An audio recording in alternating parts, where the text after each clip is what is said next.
Alrighty then. Welcome everyone to another episode of the ADLR Podcast. The usual suspects are here. We got Brian with one episode left on Squid Game. We got Randall who rewatched Dune. Say something, Randall. Thank you. What's up? One more time. What's up? There we go. Like you want to be here, right? Hmm? And in Kelsey's chair, doing his thing. Spin for us, chair. Oh wait, I can fake that for the audio, for the video listeners. Hold on, let me just flip it vertically so they can believe that's what that is. Is it this one? Yeah. Oh shit, get ready. Filters. Can I flip it? I should be able to. Scaling. Should be able to do a scaling one, right? Nope. Putting on the spot here. I'm scrolling. User defined. Color correction. Crop. Pad. Image mask. Move transition. Scale. No. Scroll. Nah. 3D transform. Let's go. Grab that. Watch this thing flip on you guys. Ready? Scale X. Whoa. What the hell? Yeah, dude. All right. Anyway, now we just had a little fun there. That didn't work as expected because I guess the filters all share the same source. Anyway, it doesn't matter. Anywho, we're here. New week, same time, new media, right? Mm-hmm. We had a big release, Dune, coming out this weekend. So we went ahead and watched that. Reviews on that later once Kelsey gets back because he also watched it. So that'll be our thing there. Brian, you'll be just chilling for most of these until then. Yeah. Yeah. I mean, you saw the end half of Schitt's Creek first season. Yeah. I mean, so you can do a comment or two there if you'd like. Randall, do you remember what The Witcher? So we pushed it to this week, but Brian failed to watch that, so I'm not going to push it again. Mm-hmm. Why did you watch it?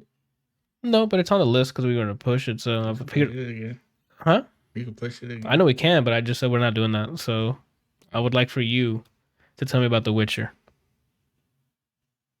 If you remember it. Because it's been like 2 weeks. It's a prequel.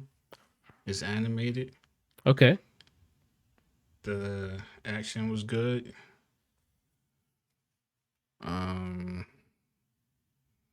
It's a story about a wolf. Well, A wolf? it's not really a wolf. Well, yeah, it is. But it's more about like splicing. Like they're splicing species. And the what is it? What is the name of the group that girl belongs to? Is The it Witchers? but aren't they called something else? The witches? I know What? I know he's a witcher, but what's the name of the organization? Oh, the School of Witcher? I don't remember off the top of my head. Well, apparently they are making monsters and releasing them to the wild so that they can be captured, and that's how they make more money. So they're basically they're like ensuring their work. Not ensuring their work. What is it? Job security kind of Supply thing. and demand. I guess so. They're giving the more of this. Yeah, I guess more of the demand.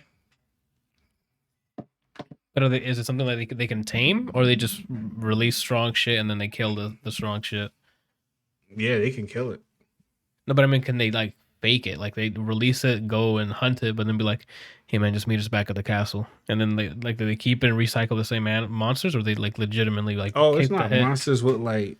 It's not like I'm your boy and I'm gonna catch you. It's like I create you, release you to the wild, and then when I find you, I kill you. Oh shit! Okay. That's pretty much it. Is that, and then there's another organization that doesn't like the Witchers, and That becomes a thing in She's the been- games too. Go ahead. it's not ruled, but it's being led by this one girl who she's like a mage or something like that, and Do you remember her name? Nah, I don't remember anybody's name at this point. What Only does thing she look like? What color is her hair? Colors. I want to say it was maroon, but the witch. I don't know. Was it Triss? No, definitely nah. It couldn't have been Trish Oh, I'm just asking. I because don't know. this is pre girl. Oh, like, girl. He's not walking around at all? No, he's in it, but he's a little kid, Okay. and you don't find out it's him until at the end of the movie. Okay. Maroon hair. I think that's the color I'm seeing in my head, but I don't know if that's accurate or not. Was one of the witches called Evelyn, Brian? Evelyn? Yeah, I don't know, because that name came up when he said don't think so. witch. So I'm like, maybe it was her, but... I don't think so. Whose phone's going off? Oh, mine. Let me just silence it completely. All right. I mean, since you've watched is there any tie to the live action or it's its own thing? I mean, it's tied to the story, but I wouldn't. I mean, it's tied. You don't need to watch the. It's tied to the live action because Geralt's in it. It mentioned in it. And I mean, they show him at the end, like he's a little, like I say, he's a little boy. But as far as the lore, all of that stuff is connected. Yeah. Okay. Do you recommend it at all as like a primer? Like, do you like Vesemir at all? Like, isn't this about his travels and? Yeah, he's pretty cool. So do you prefer Vesemir or Geralt? I don't know. I feel like Geralt is probably more talented. At being a Witcher? Yeah. I mean, because he gets his ass beat in the live action a lot, and if you're watching me play, it's in the game too. I don't know. Okay. I don't think that. What's his name? Vesemir. Vesemir, I think is how you pronounce it. I don't know if that's the correct pronunciation, but Brian just confirmed. I guess. I guess if it came down to it, he seems like he's more skilled than Geralt because I don't think he ever lost. That man's undefeated? In the movie years. Okay. Well, then I mean, I don't want to spoil it. There's something that happens I wouldn't really call it a defeat, but it is a defeat. Uh-huh. Like in the soul? Huh? Like a defeat in the soul? Like you can't look at yourself in the mirror kind of thing? But it's like somebody didn't play by the rules. Oh, but there's no rules in fighting, Randall. Right? That's what they tell us at but this is different. This is different. This is like there's a referee. I can't really explain it to you without spoiling. Okay, that's fine. Well, then I guess what was the combat like? Was it as fluid as Castlevania's, or is it more like traditional anime, or? I would say it was close to Castlevania. Maybe not. Maybe it wasn't as creative. Okay. But it wasn't bad. It was decent. Enough to keep it moving, or is there like some cool spots that you remember, like, oh, that was animated really cool? I'm trying to think of anything that popped up in my head, and there's nothing like that stood out. Okay. So I'm guessing it was just like it did its job. So watching the live action and now the animated series, are you primed to start Witcher 2 now? Oh, you mean the live action season 2? No, the game. Why did you call it Witcher 2? I mean, Brian on here has like profusely told you to skip the first one, so I'm not even gonna bother. So then that means that it's Witcher 1. Oh, okay, I'm with you there. If Witcher 1 doesn't exist, then Witcher 1, yeah. If you're ready to play Witcher 1, then I don't know. Doesn't like excite you in any way. Like, oh, I'm gonna go try out this world. Then you can ride Roach, right? You can meet Triss, right? I heard the combat wasn't too good. It was great. 2 and 3 are fine. And then hunting the monsters in 3, great. You can put the heads on your horse to let people know. You can put what? The heads of the things you kill and like hanging off the side of your horse. and they give you different stat buffs. It's great. That's terrible. What do you mean? That's the law of the land. You're a Witcher. Mm. And you can do a bunch of cool fucking sign moves. It's great. Oh, there's one thing I will mention that I think I mentioned to you that is the one thing that sticks out in my mind. Okay. Is when they go through training. Oh, that's right. You didn't mention this. Go ahead. Just explain it for those who haven't. Ruthless. It's like yeah, they're Spartans. It's like that came up when I told him when we talked about this. I'm like, Spartans throw them out there in the wilderness, so it's like training is. I feel like they shouldn't use the word training. It should be called something else. Initiation? Yeah. That's what it should be called, initiation, because this ain't training. Training means that you practice something to get better at it. And you have the opportunity to get better at it. Okay. They're quote unquote training, like if you don't do it right, there is no getting better later on because you're dead. Oh, so I mean that is your chance. It's either get better then or die. Exactly. Sounds like training to me. Just thrown into the deep end. But training in order to train, you have to learn the skill and then you practice it. You're asking a lot here. That's training. Like they didn't train them how to kill these things. Yeah, but that's structured training, right? What they're pushing for is the fight or flight. Put it back up against the wall. Are you going to survive? That's who they want on their team. I could understand that if you're fighting another human being. No, but you are a human that's supposed to hunt things for a living. And they didn't teach them how to use any of their abilities. I mean, look at Piccolo and Gohan. I mean, he did throw Gohan into the shit a bunch of times. Dinosaurs. But that kind of proves his point because Piccolo was always a safety net. Yeah, but he found out how to deal with the dinosaurs. That's true. But they're trying to get that reaction that Gohan got, like, oh, I'm gonna die here. I gotta use it. That's different though, because Gohan has powers.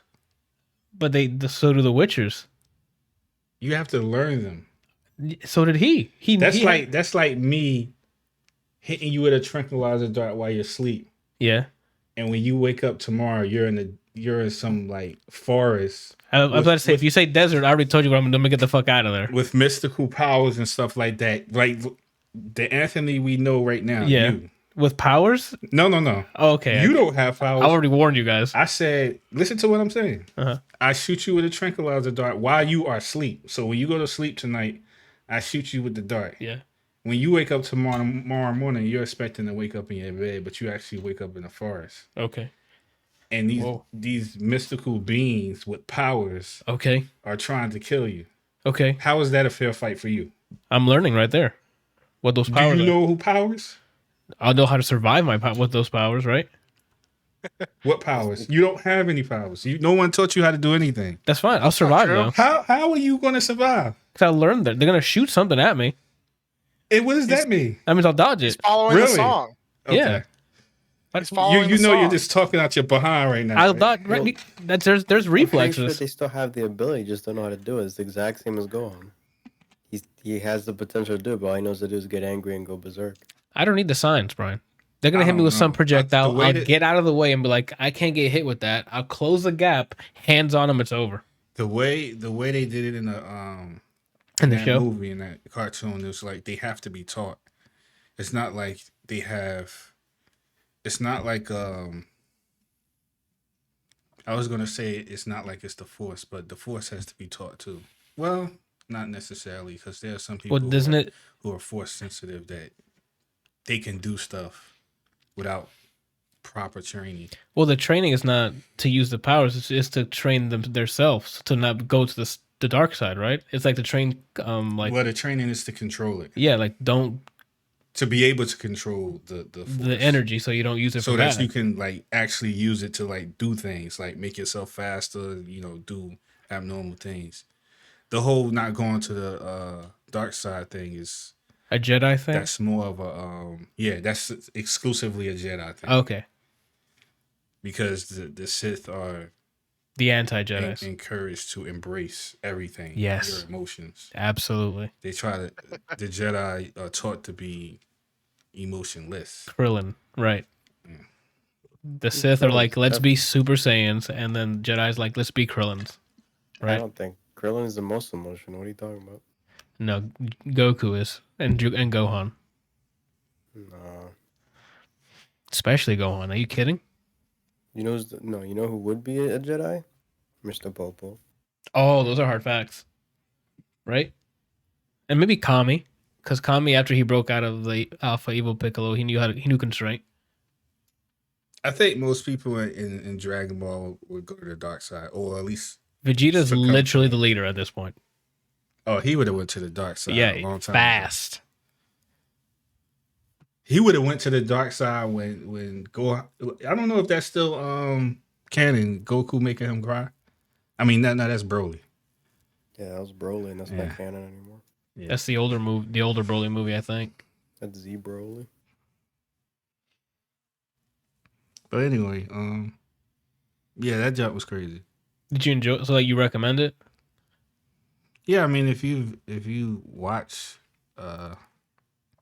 if you know the lore, you're into it. Yeah, So, what if they? because it's a prequel. What if they don't? Would you recommend them watch this first, or just go into Henry Cavill's beauty? I mean, this first season of The Witcher. Well, I'm a person who likes order. Chronological? Yeah, I'm right there with you. So if you've never watched this stuff, then yeah, you should start with this because this is literally the beginning. Yeah, I'm there with you. There's like, as much as I love Uncharted 2 and 3, I hate that they start off with like, oh, crazy action sequence a week later or earlier. And I'm like, no, don't do this. Then I know he's fine until this point, right?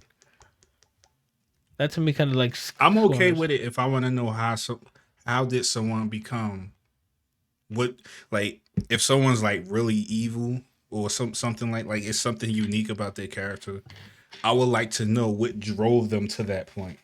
That's the only time I'm okay with them like going back. You know, Oh, that's especially if there's like very little lore about this person's background. All you know is that he's like really scary, intimidating, and kills everybody.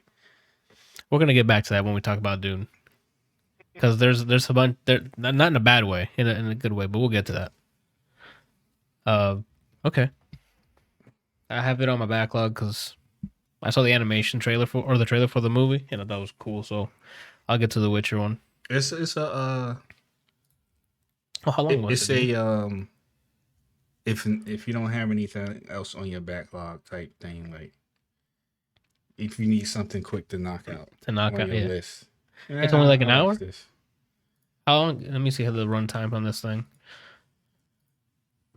Excuse me, hour and 23. Okay, so it's just like what is it? Injustice. About an hour and 20. All right, cool. Speaking of knocking something out real quick, so Only Murders in the Building, first season finished airing last week. It is a Hulu show starring Steve Martin, Martin Short, I think those are, and Selena Gomez as the main characters. Why Yeah. when people say Steve Martin, and I don't mean this in a disrespectful way, but I'm like surprised to hear his name because Because he kind of retired. I mean, that's fair. Yeah, He kind of retired. So, at this point I didn't even know if he was still alive whoa, okay, that's a bit far, but like, yeah, Did you? because I'm used to like you he's said. been in a lot of comedies before. So I think, I mean, Yeah. he's up there in age. So he hasn't really. I mean, been I'm doing glad much. he's still alive. He's a really good actor, and I think he's funny. But it's just like I can't remember the last movie I've seen with him in it. Well, this role he's playing is an older gentleman, and they play to that in this show because he's. Go ahead, Kelsey. I think the last one I saw him in was Cheaper by the Dozen. Pink Panther. for I me. think Pink Panther was ours last one, yeah, and he was already a little older then. Is that after Miss Doubtfire? He wasn't in Mrs. Doubtfire. Yeah, that's Robin Williams, Who are you talking about? Steve Martin. Oh my God! Robin is already dead. Robin is dead. Okay, so that's why I'm all right. Randall, I need you to sort it out. This guy's freaking out. Yeah, he is freaking out right now. He's literally in what's the planet called in Dune? A card? Arrakis. Arrakis, yeah. Arrakis. Yeah, that's where he's at right now. Literally dehydrated. Okay. Arrakis, yeah. what was it? Where we at? Oh, a murder mystery for the only murders in the building, obviously by the name. It's basically three very different people who become friends over murder mystery podcasts. Then one night in the I think it's called the Arcadia, some place in New York. It's like where like super rich people live, I guess. I don't know. I think it's called the Arcadia or something like that. Who knows? Doesn't matter. That's not really important. A murder happens there to a person called Tim Kono, who has a bunch of ties with a bunch of people who live in the Arcadia, which starts slowly unraveling throughout the show. In 10 episodes, there are some slow parts where it's like not a lot has developed. There are some twists and turns in the murder mystery, as they always are. Like, oh, the guy who's clearly looks like he's guilty is not. Who the suspects are, things like that. And yeah, it's I don't want to spoil it because that would kind of ruin the mystery part of the entire fucking show. Guest appearances by Tina Fey. The guy, what's his name? Oh my god, from Sting. The guitar, I think the lead singer or the guitarist from Sting. Oh, The lead guitar. Gene Simmons. That's Kiss. That's Sorry. Kiss. Yeah, I'm like, wait, what? oh my god! I can see his Or, fucking. I think it's face. I think it's the vocalist, the lead vocalist Lead- in Sting. Lead singer of Sting. Yeah. Sting is his name, isn't it? Or maybe Sting is his name. I'm so sorry. That's why I'm confused. I'm like, his name is Sting. The- For the police is what you're thinking. The Anthony. police. Sorry. Yeah, I'm dumb. I'm really sorry.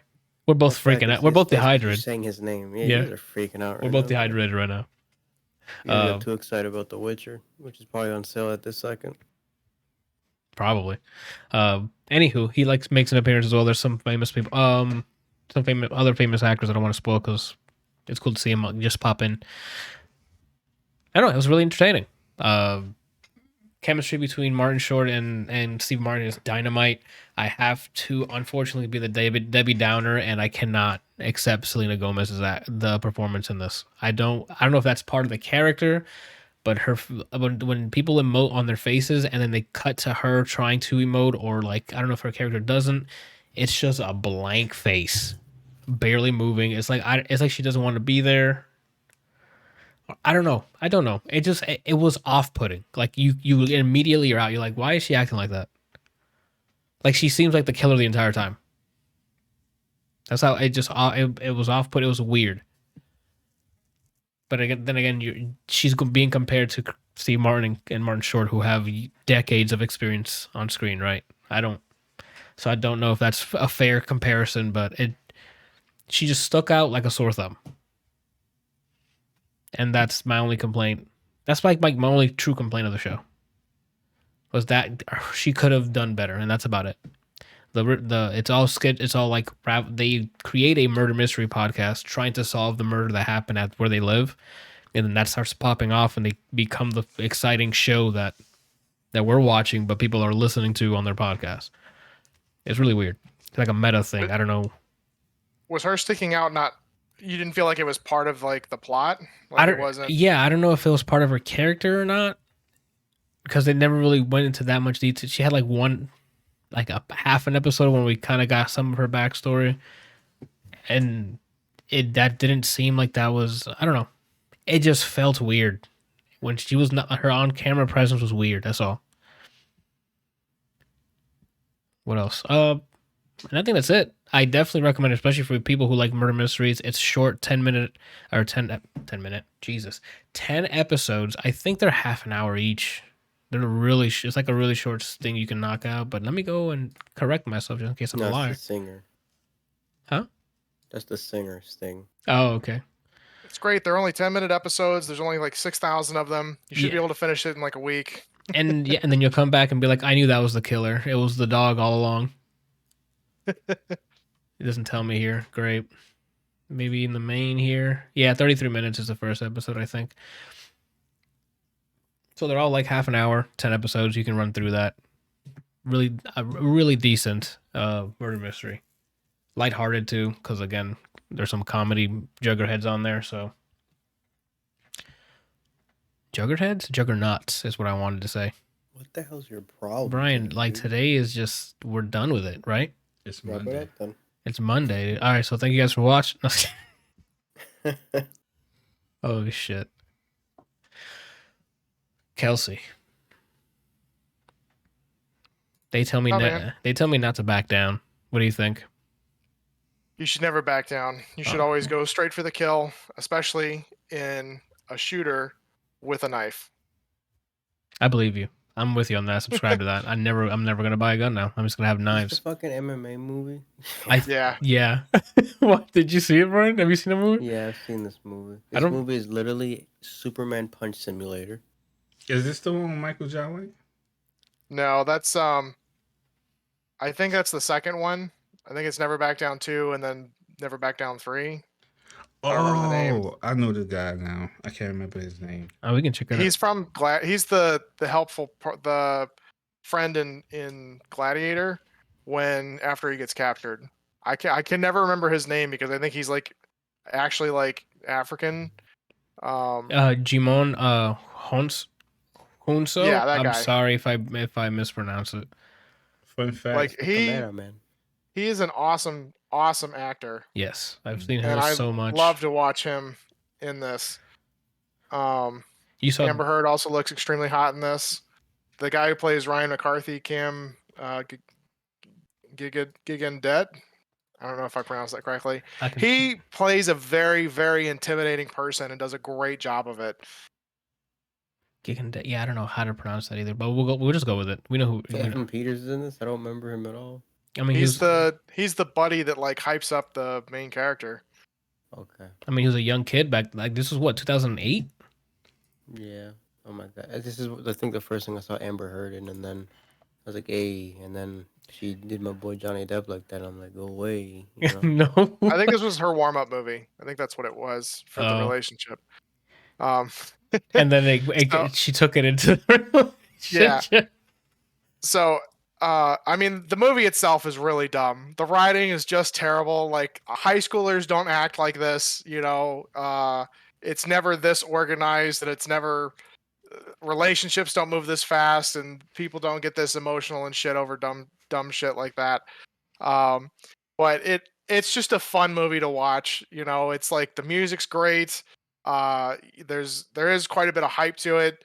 I always wanted to get into MMA, and then like, you know, like, cause I took karate and things as a kid, and then I saw this and I was like, oh man, like that sounds like something I want to do, like something that is, you know, used for actual defense, not just like a point combat sport, like what Taekwondo seems to have become. Mm-hmm.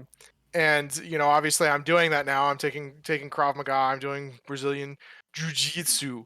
And doing Muay Thai and kickboxing. So, you know, it's fun to like watch this and actual fights and things, and like recognize what they're doing and how it works and being able to get out of it. There's a lot of stuff in this movie that like it looks cool, but there's no actual threat. Like there's a couple of scenes where one guy gets put into an ankle lock or a heel lock, and to do the heel lock, you have to pin down their body at the same time so that they can't move. And then you trap the heel under your arm, and you bend it in a funny direction. If you don't have the body trapped, they can just roll over. And there's a couple of scenes where they're like the guy's like on his leg but facing completely away from him and holding it, and the one dude's like and it's like, nah, dude, you literally have to swing your leg over top of him, mount him, and start beating his ass. Like, what are you doing here? But for drama, it hurts my heel. So yeah, you know, it's some of it is it's kind of like when we watch hacking movies, and it's just click, click, click, click, click, click, click. Yeah, you know, it's like that's not how it works at all. There was somebody that posted, it's like a programmer watching a hacking movie is like a nurse watching somebody give an injection with a carrot. Like, that's how painful it is to watch. The favorite is when it's like, oh, I just wirelessly hack this thing. The thing doesn't have Wi-Fi. And I'm like, so how did you... Yeah, just thank you. I love the fucking magic hacking that happens. Yeah. You said Mr. Robot was the closest to real. Yes, Mr. Robot is the closest thing I've seen to realistic hacking by 20 miles, I think. Watch it if you haven't. Yes, Mr. Robot is fantastic. Yeah. Watched it because whenever I hang out with Nick, we always watch like hilariously dumbass movies or just like the feel good, like they're so bad that they're hilarious to watch. Never Back Down, I'm pretty sure got like real shit ratings. Yeah, Although it actually probably. has a 6.6 out of 10 on IMDb, but I'm pretty sure its Rotten Tomato score is pretty pathetic. There's apparently 2 whole sequels, but Michael Jai White's the main character now. Yeah. That's what they were talking about earlier, Brian. Yeah. I need you to wake up, bro. Okay, Juggerhead. Yeah. Guy. No Surrender and then Revolt, I think it is. Yeah, So Never Back Down. Yeah, Never Back Down on Rotten Tomatoes got a 23 from the professional ratings and 34 from the audience. Yeah, that it didn't do so hot, but I mean, it sometimes be like that. Holy, It's one of those fun movies that you should watch at least once. It's hilarious with how bad some of the writing and acting is. But when they actually do the fighting, it's the music and everything just like really gets you hyped up for it. Sometimes you got to appreciate the bad, or watch the bad to appreciate the good a lot more, I guess. Never Back Down. I don't think I've seen it, and if I did, I completely forgot it. I'm pretty sure I've seen the first and second one. Well, I know I've seen the first one, but I'm pretty sure I've seen the second one. I don't think I've seen the third one, but I was looking at stuff, and I think Randall had mentioned something about Blood and Bone recently, and it was on my list of things to do, and then I remembered that he was in Never Back Down 2 and 3, and I was like, oh, I got to get those and watch them. Never Back Down. I because my dad rented it, maybe, but I just don't remember this movie at all. Yeah, I'm telling you, every other scene has a Superman punch in it. That's good. That's how I would fight. I don't remember that many Superman punches. I do remember the one where the guy is He's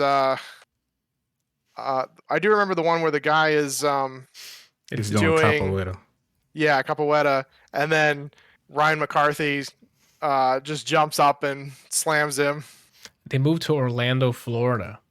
This movie takes place in Orlando, Florida. Yeah. Like Florida is like the butt joke of the United States, right? That's why I'm like, Brian just knocked out another henchman. So I do know why it is that you hear more about Florida Man than anywhere else. If you wanted to know why. Hey, if you got some facts here, let's hit it. Police records in Florida are actually public record. So the reason that you see everything about Florida Man is because when it happens, the press has full access to everything that happened. Which makes sense. It's not as public in the rest of the world or the rest of the country, I guess. Yeah. I guess that checks out, right? Anything they can do to get the scoop. I mean, I'm not complaining. There's some funny ass Florida Man shit, so keep it coming. Be dumb, right? Not everyone, just the Florida Man guys and gals. I don't know. If it's a woman, are they still Florida guy or Florida Man? I don't know. I usually only see. I mean, there's usually some stories about women, but mostly it's just the men. Okay, yeah. I mean, usually if it's about a woman, she's like a crackhead that attacked her dealer with a syringe or something. Yeah, and that happens everywhere. I mean, Las Vegas. Apparently, I don't know if you guys could hear the peanut gallery in the background, but Shannon shouted, "Men are dumb." That's why. Well, we're human. They're human. There's got to be a connection there. So I guess everyone's dumb. I feel like men just get caught more often. I think is the difference. It's kind of it's kind of like traffic accidents. Women actually cause more traffic accidents. Men just cause more damage with traffic accidents. Because it's not them just taking out the other car; it's them taking out a building too. Well, yeah, I was about to say, 'cause I've seen pictures of parked cars on buildings somehow, and it's like a lady going, "How did I get that up there?" So I don't know. I don't know if that checks out. That's wild. You know what else is wild? A shapeshifter. Randall, tell me about The Thing. I was Prequel. wondering where you was going with this. I was Shapeshifting. too. Like I what? didn't Look at that know. list. Like there's only one thing on there, right? I had to look at the list to see where you're I going. did too, and the thing was not something that my eyes shot to immediately. Oh, okay.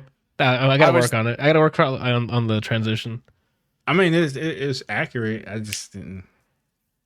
Again, I don't have the list in front of me, so.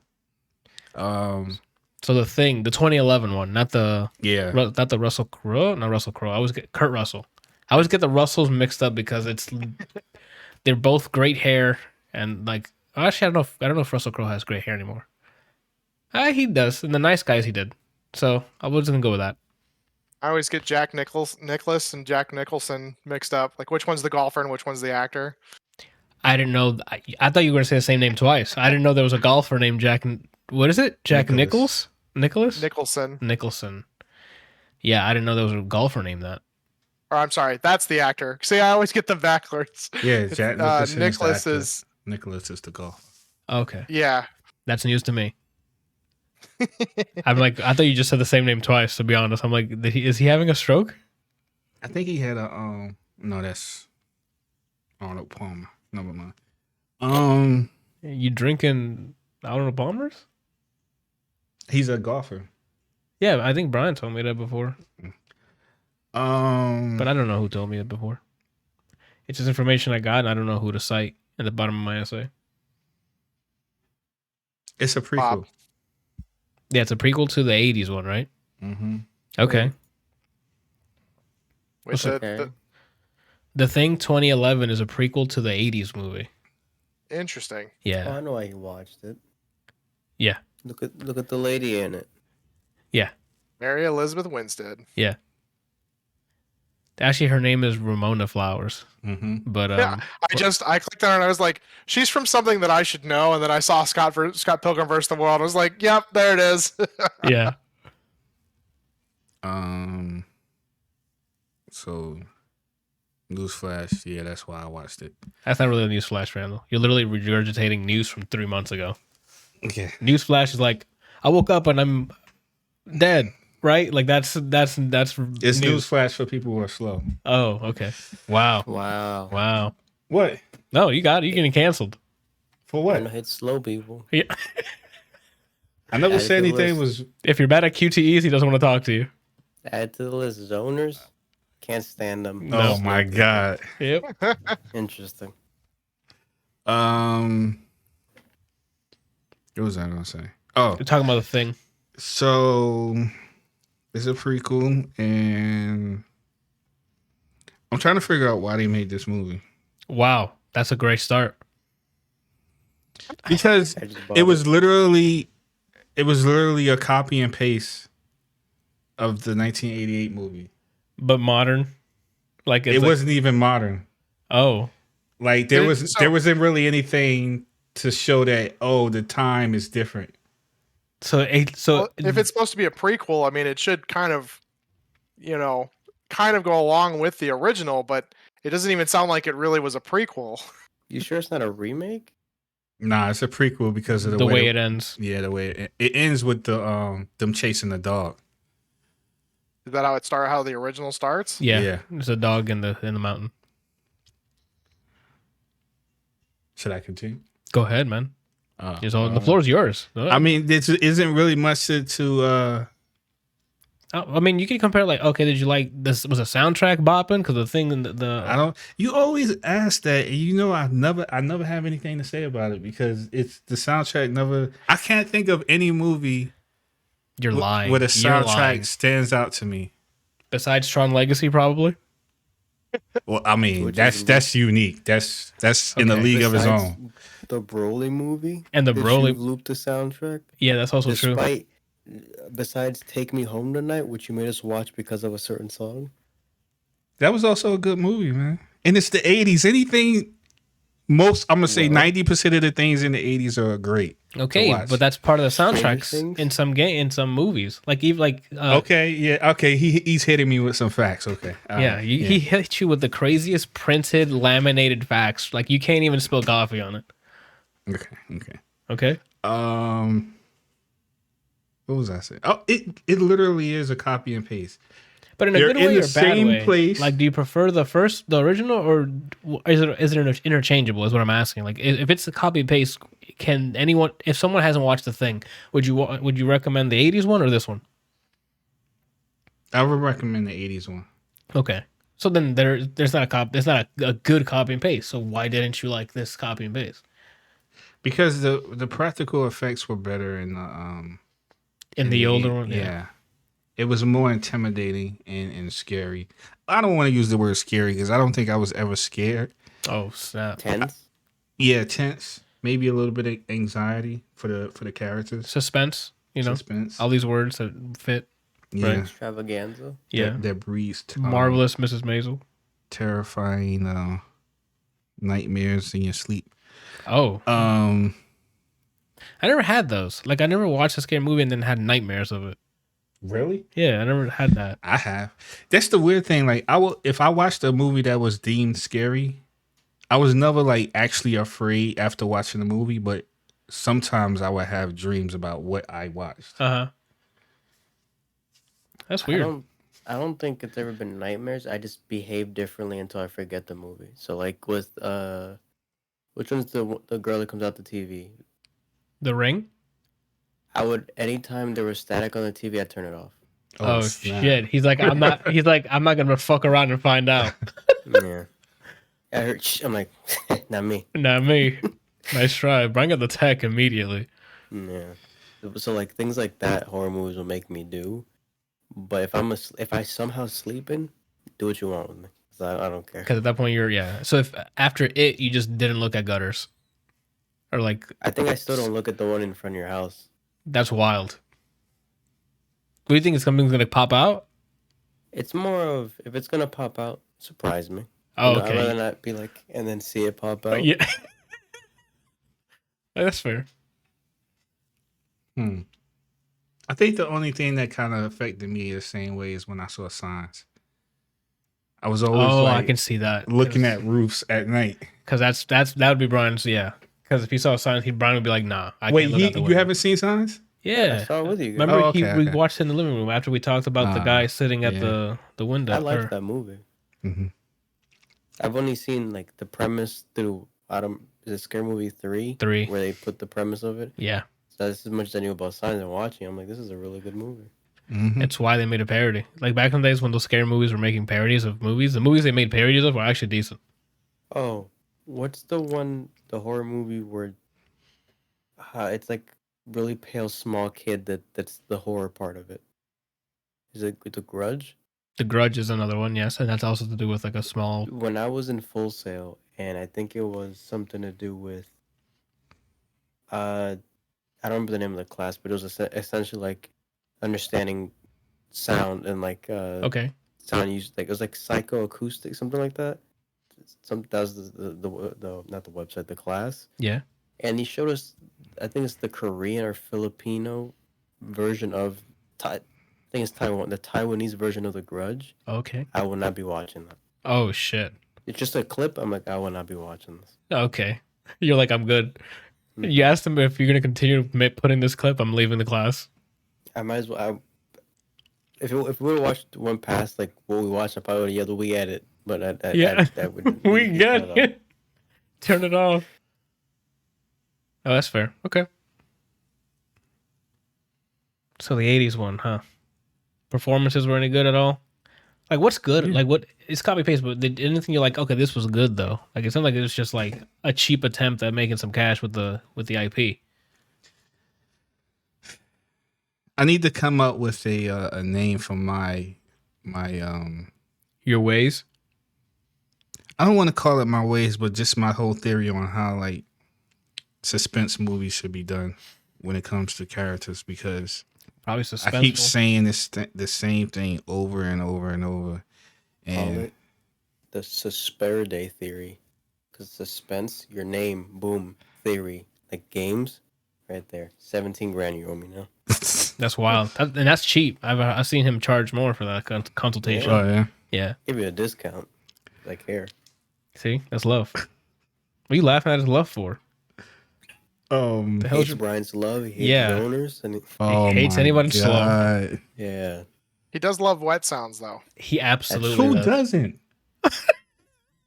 Like, come on, man. Let's be honest. Who I doesn't? mean, I do have to be honest. Like, I love when it's like raining really hard and you just sit outside and just hear Hitting all the rain coming down. the window or the roof. Or Yeah, the and roof. The crackhead next door. You can the rain hear. sounds Hold really good on. after No, that Brian. rains. He can hear the rain hit the crackhead outside. What kind of fucking ears do you have?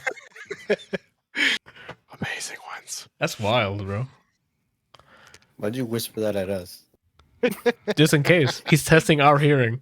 Oh, So speaking of amazing hearing, Remus will be sleeping in the corner over there, and one of my favorite things to do is go and just kind of whisper, "You want to play fetch?" Uh-huh. And like he'll be dead asleep, paws in the air, and then all you see is, and then he's like, he's like upside down. He's like, and then like gets up and is like, "What'd you say?" Did someone say fetch? That's wild. that's funny. Oh my. Oh, okay. But yeah, it's just the whole like. So my girl is trying to tell everybody the right thing. Like she's like figuring stuff out. She's out here putting the Da Vinci Code Yeah, together. she's Batman at this point. Like Yeah. she's putting everything together. She's like, okay, this and that. This person's acting weird. We can't do this and blah blah. No one's listening, and then people are getting off one by one, and then And she's like, I told y'all. all of a sudden now she wants to even like. It was they were just finding dumb reasons not to listen to her. So once she said something was wrong, because like in the beginning of the movie, she was piecing it together. Right. And it was this was like after the first person got bodied, and they were going to. It was a guy that was with him who started feeling sick, so they were going to take him to the nearest hospital. So they were all getting on a helicopter, and she's like inside the building, piecing stuff together, and she figures something out. So she goes out there to like flag the helicopter down. And the one dude who like respects her, he was actually going to land the helicopter, but by the time he was going to land it, you know, the thing was already inside the helicopter. Oof. And next thing you know, you see the helicopter spinning around and go off in the distance and crash. Yeah. But I feel like if I think anybody with intelligence Okay. or not full of themselves, I put it like that, because I think most human beings have intelligence. I just think that there are other things that get in the way of them making sound Hubris. decisions. Like ego or pride or something. Yeah. Hubris. Or hubris. Yeah, that's a good word for it. Look at Brian with his dictionaries. You know what it is? Fuck. Yeah. And it's I just feel like if people would listen, the situation would go different, you know? So a variant of Das, right? It's not me. I'm not saying my Das, but a variant. Like, what's her name in the show, in the movie? I can't remember her character's Lloyd? name. Kate Lloyd. So if it was I don't know. Dax, everyone would be alive, right? I guess. Okay, so now you understand where I'm coming If from. a Valley girl sang dicks. Dax. It seems like the issue with this movie is essentially the reason people die in Alien. Smart protagonist like, hey, you shouldn't do that. I can listen to a girl. Yeah. Murdered.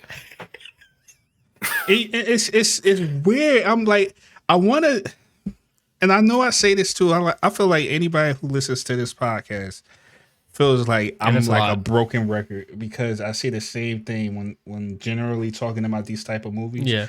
And it's like, I want to sit at the table when people are making decisions, when they are script writing, when they decide to say, no one's going to listen to this one person who you brought out here. Yeah. Like, she didn't ask to come out here. You went looking for her Because she's an expert. because she's some an sort. expert in whatever field she is. And then when you get her here, you don't want to listen to her. What was the point? I could have stayed home. I could have been flipping through, watching, So the same when it was like the thing, not like when it was The Bing. when it was in when it revolved. replicating somebody. Okay. It was crazy looking. Like, it was not human at all. It was not nice to see. Like, okay. But it was all CG. It wasn't like practical.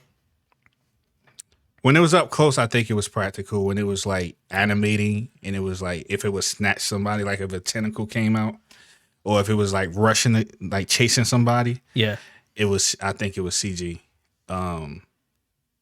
But I don't know, man. It's like they tried to do that whole thing with the blood in the original movie. Yeah. And it was two guys. First of all, this is like, now you guys tell me if you agree with this. Okay. If a situation like this happened where we figure out that this thing is replicating people, and it is like, let's say it's like 10 of us. Yeah. That means that none of us ever leave each other's side ever. Okay. Because we don't know who the thing is. Correct. But yet they're like, okay, let's split up. We're going to do a test to find out who's the thing. Meanwhile, none of us know who the thing is. So we're going to take two guys and stick them in a room away from everybody else. And they're going to set up the whole blood process. Uh-huh. Not knowing if one of those guys who you pick is the thing. Yeah. And of course, one of the guys they pick is the thing. So he just burns down everything. So now they can't run a test to find out who's the thing. Like, come on, man. I don't know. And those tropes you're at the point where you can't anymore. You don't have to nerf people in order for them to be in trouble. Or for the suspense to be high.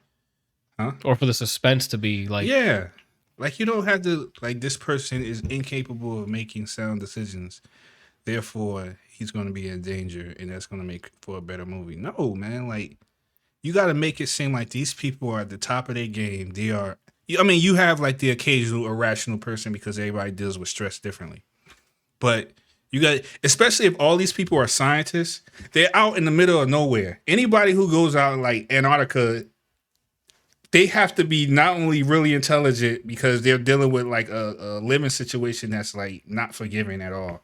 Okay. These people have to be like on top. Like they're making sure everything is right. There's order because it's not like living like here where you can just, do whatever you want. Like if you run out of stuff, you can die. If you run out of water, you can die. If you're not, the heat isn't running, electricity isn't running, you can die. Like these people are intelligent. Yeah. They're scientists, and all that stuff like that. So I'm thinking like these are supposed to be like the cream of the crop as far as like rational thinking and problem solving.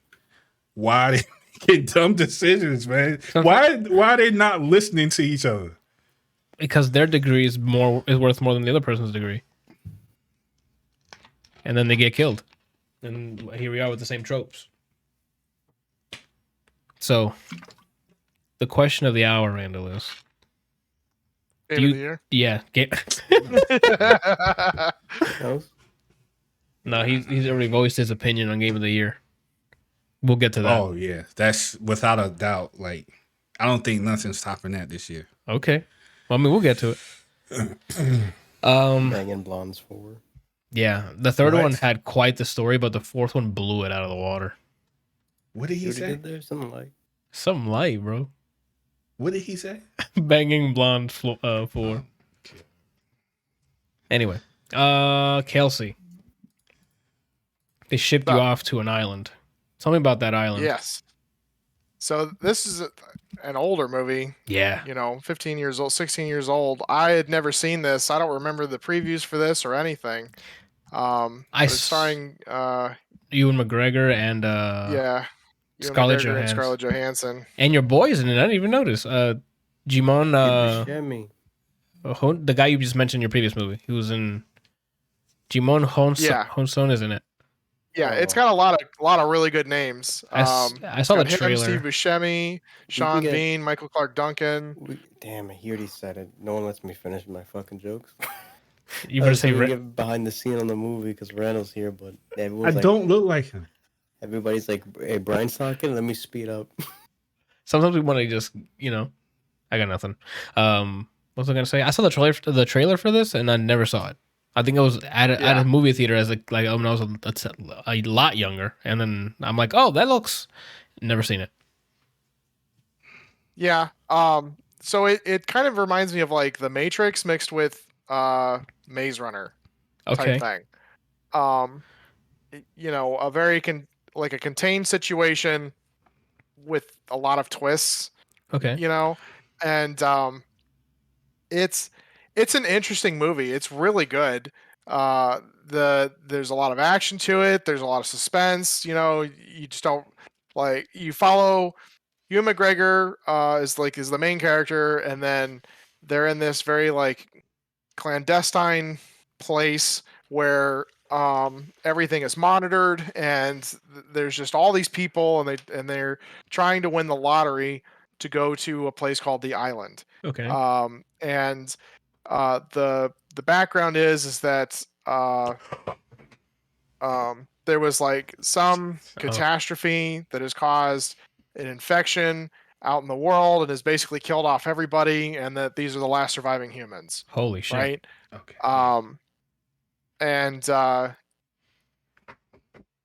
Yeah. I mean, I'm not really sure what else I can say without spoiling stuff. That's fine. You can go into what you liked, like the acting, was the chemistry between Ewan and Scarlett good? Like believable? How was it? Like dialogue? The characters that they play, they do a great job for the circumstances. Okay. Like I don't want to say a ton because I can ruin some stuff, but just like talking about their characters. That's fine. Okay. Some of the characters don't play like huge roles. Like Michael Clarke Duncan's only in it for a short while. Sean Bean plays a big part of it and does a really good job. Steve Buscemi. I just need to know: Mm-hmm. is he still dying? So Steve Buscemi does a great job in his with his character. There's several plot twists. Not really plot twists, but there's several twists that like pull the plot together. Okay. And it's just it's a fun ride. Like it's super interesting, super not unique, but like a really cool take on some of the other movies and things that we've seen. Okay. Definitely worth a watch. And it's a Michael Bay movie, so there's obviously lots of explosions and things going down. So it's definitely like an action flick primarily. Yes. Got it. I had a question for you. What's up? So the part with Michael Clarke Duncan, and you should know what I'm talking about. You've seen the movie? Yeah. Okay. When he walks in the room and finds out. Yeah. And that thing is happening. How did you react? I kind of wondered. Was that before or after the baby? Do you remember? I think it's before. It's before the baby? I think you're right. I think it is before the baby. I had my suspicions about the movie, like after watching the first few minutes of it. I was like, this just feels weird, Mm-hmm. Wondering what Anthony's doing. I'm over just there, buying my time. Yeah. You guys are talking, so I'm just chilling, listening, making dumb faces at the camera. That's your idle animation? Yeah, it's just making silly faces. But keep going. Don't pay attention to me. Keep going. I just wanted to know because when I saw that part, I was like, what the? Yeah, no, I honestly thought I honestly had the idea that was what it was going to be about within the first 15 minutes of the movie. Mm. Like it felt too clean, if you know what I mean. Yeah. I'm assuming. Yeah. So I'm assuming Michael Clarke Duncan's moment is when a twist happens, or like an informative part of the plot. It's when you visually get to see what he sees. It's for me, at least, when I first saw it, I was like, I'm sorry, what? Yeah. That's a pause moment for Randall. I bet he paused the movie and stood there. I think I did. Yeah, I know you did, Randall. Everybody yelled, "What the heck?" Yeah, what the heck? No, hold on. And then he goes back 20 seconds. Mm-hmm. Well, maybe like 15 seconds. Oh, 15, my bad. Yeah. Yeah, he didn't play a big part, but he played a very important part. I see. You know, it's one of those things that like it really opens up a lot of the rest of the movie to thought processes and, you know, scenes and everything else. Okay. And the whole thing is interesting. Like, it's a lot about like human beings and how we grow, and you know how memories and things are formed, and you know how we interact with people. It's just awesome. Okay. So it's definitely worth at least one watch. It's a little over 2 hours, but it's every minute of it kind of, you know, You're waiting to see what's popping next. You know, the very beginning of it can probably be considered a little bit slow because, you know, it's in a very clean environment, like a very controlled, clean environment. And then like as things progress, Shit hits the fan. Everything, starts going wrong. Okay, so it's just, so it's set up. So it's slow on purpose because it needs to set up the action that's about to happen. Yeah, you want to get to know the characters as they are there before things start to change. So, okay, that sounds good. It's a shame that like it's movies like this that I think that we as human beings, especially if we like watch a lot of movies, that if we encounter a situation that is too nice and too good, like everything is orderly, everything is really nice and presentable, and people are nice to you, and the first thing we're like is like, what's really going on? Like, well, none of us trust that because of stuff like this. Nah, it's because of our surroundings, like just the world in general, not because of movies. Yeah, but like in the movies, the situation is usually amplified. Like you might run into somebody who's really nice, and then what they do behind closed doors is probably really evil. But I'm talking about, huh? You eat elbows. Did he say eat elbows? Yeah, that's what he said, Randall. Eating elbows. You never had it? How did he even think of that? With some Chipotle? Nah. Oh, well, you're missing out. I mean, whoa, who would do that? I'm just saying, like, yeah, like there are people out there like that, but I'm talking about like a whole like setup. Like, if you went to a building, like if you work somewhere and everyone's really super nice and considerate, and like Hot Fuzz, you'd be like wondering what's going on. Like you wouldn't trust it, is what I'm saying. Yeah, that's what I think when anyone compliments me. I'm like, what do you want? See, that's beautiful because that's a tactic. That's a tactic. But that's the point. That's the point I'm getting to. Is like it's messed up because there are people who are genuinely nice out there. There are people who really have other people's best interests at heart. But unfortunately, most people's default response to that is this person's up to something. Because what's this saying? Because there's a rotten egg or something. There's like a spoiled something messed for the rest of us or something like that. I don't know what the saying is. But it's like, well, it also depends on the situation. Like, I mean, at work, I generally try and talk to everybody, but there's a lot of times that I either don't get to talk to people or, you know, haven't talked to them in quite a while.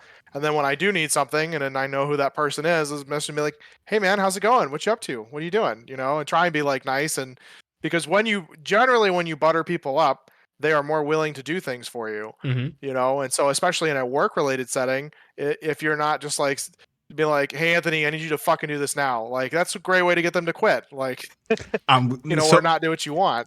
All right, so take what you said. This is interesting.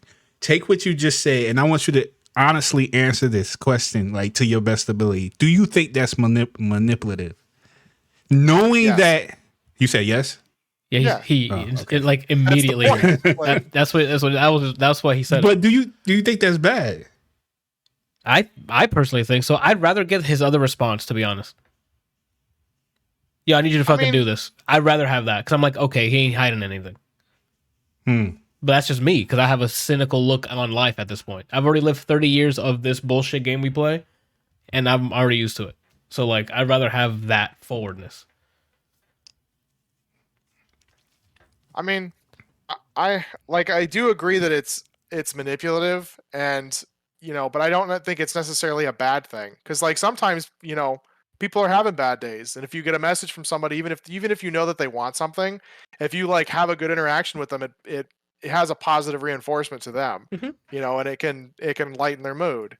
So do you So- think it matters if you're genuine or not? Well, they won't know that. Yeah, But I mean, that's why I'm asking him, because okay. it's more of a moral compass. Okay. Because obviously the other person doesn't know, but you know. But you're making it sound like he's like. No, fucking I'm got not. him. That's Like, I'm it's not. not- I'm not saying that. I just thought it was interesting because this is something that I've thought about in my own privacy. That he said that, you know, people, we all are aware that if you are nice to people, it puts them in a better mood. Yeah. There's so like me generally, I genuinely like to be nice to people. That's just the way I was raised. My mother's like super nice. Yeah. But I am not dumb to the fact that if you're nice to somebody, it, like he said, it does put them more in a More receptive. more receptive, you know, mood, I I mean, guess. I'd like to think that I'm genuinely a nice person who likes to help people and do things, and like that's like I'm always offering help to people, you know, regardless of what it is. And you know, I think being genuine is a personality trait, because I think there are people that do things, you know, that make it obvious that they're just looking for stuff. And then there's people, you know, like, even though I know that I'm trying to get them to do something, I genuinely want to know if they're doing okay and how they're doing and that kind of stuff.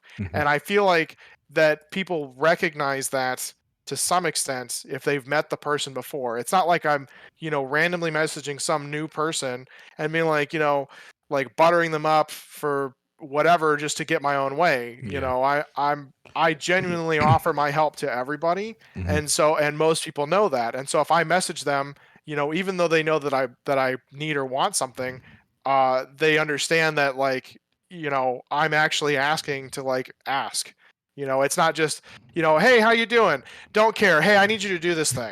You know, like I'm not Rick. You know, when he's in the what was it when the opposite. The hospital episode with Jerry, Yeah. you know, he's like, hey, how's it going? What are you in here for? Just kidding, I don't care. You know, it's like that's not what my goal is. My goal isn't just to get people to, like, do stuff. Like, usually my goal is to, like, learn something either about them or whatever it is that I'm trying to get them to do.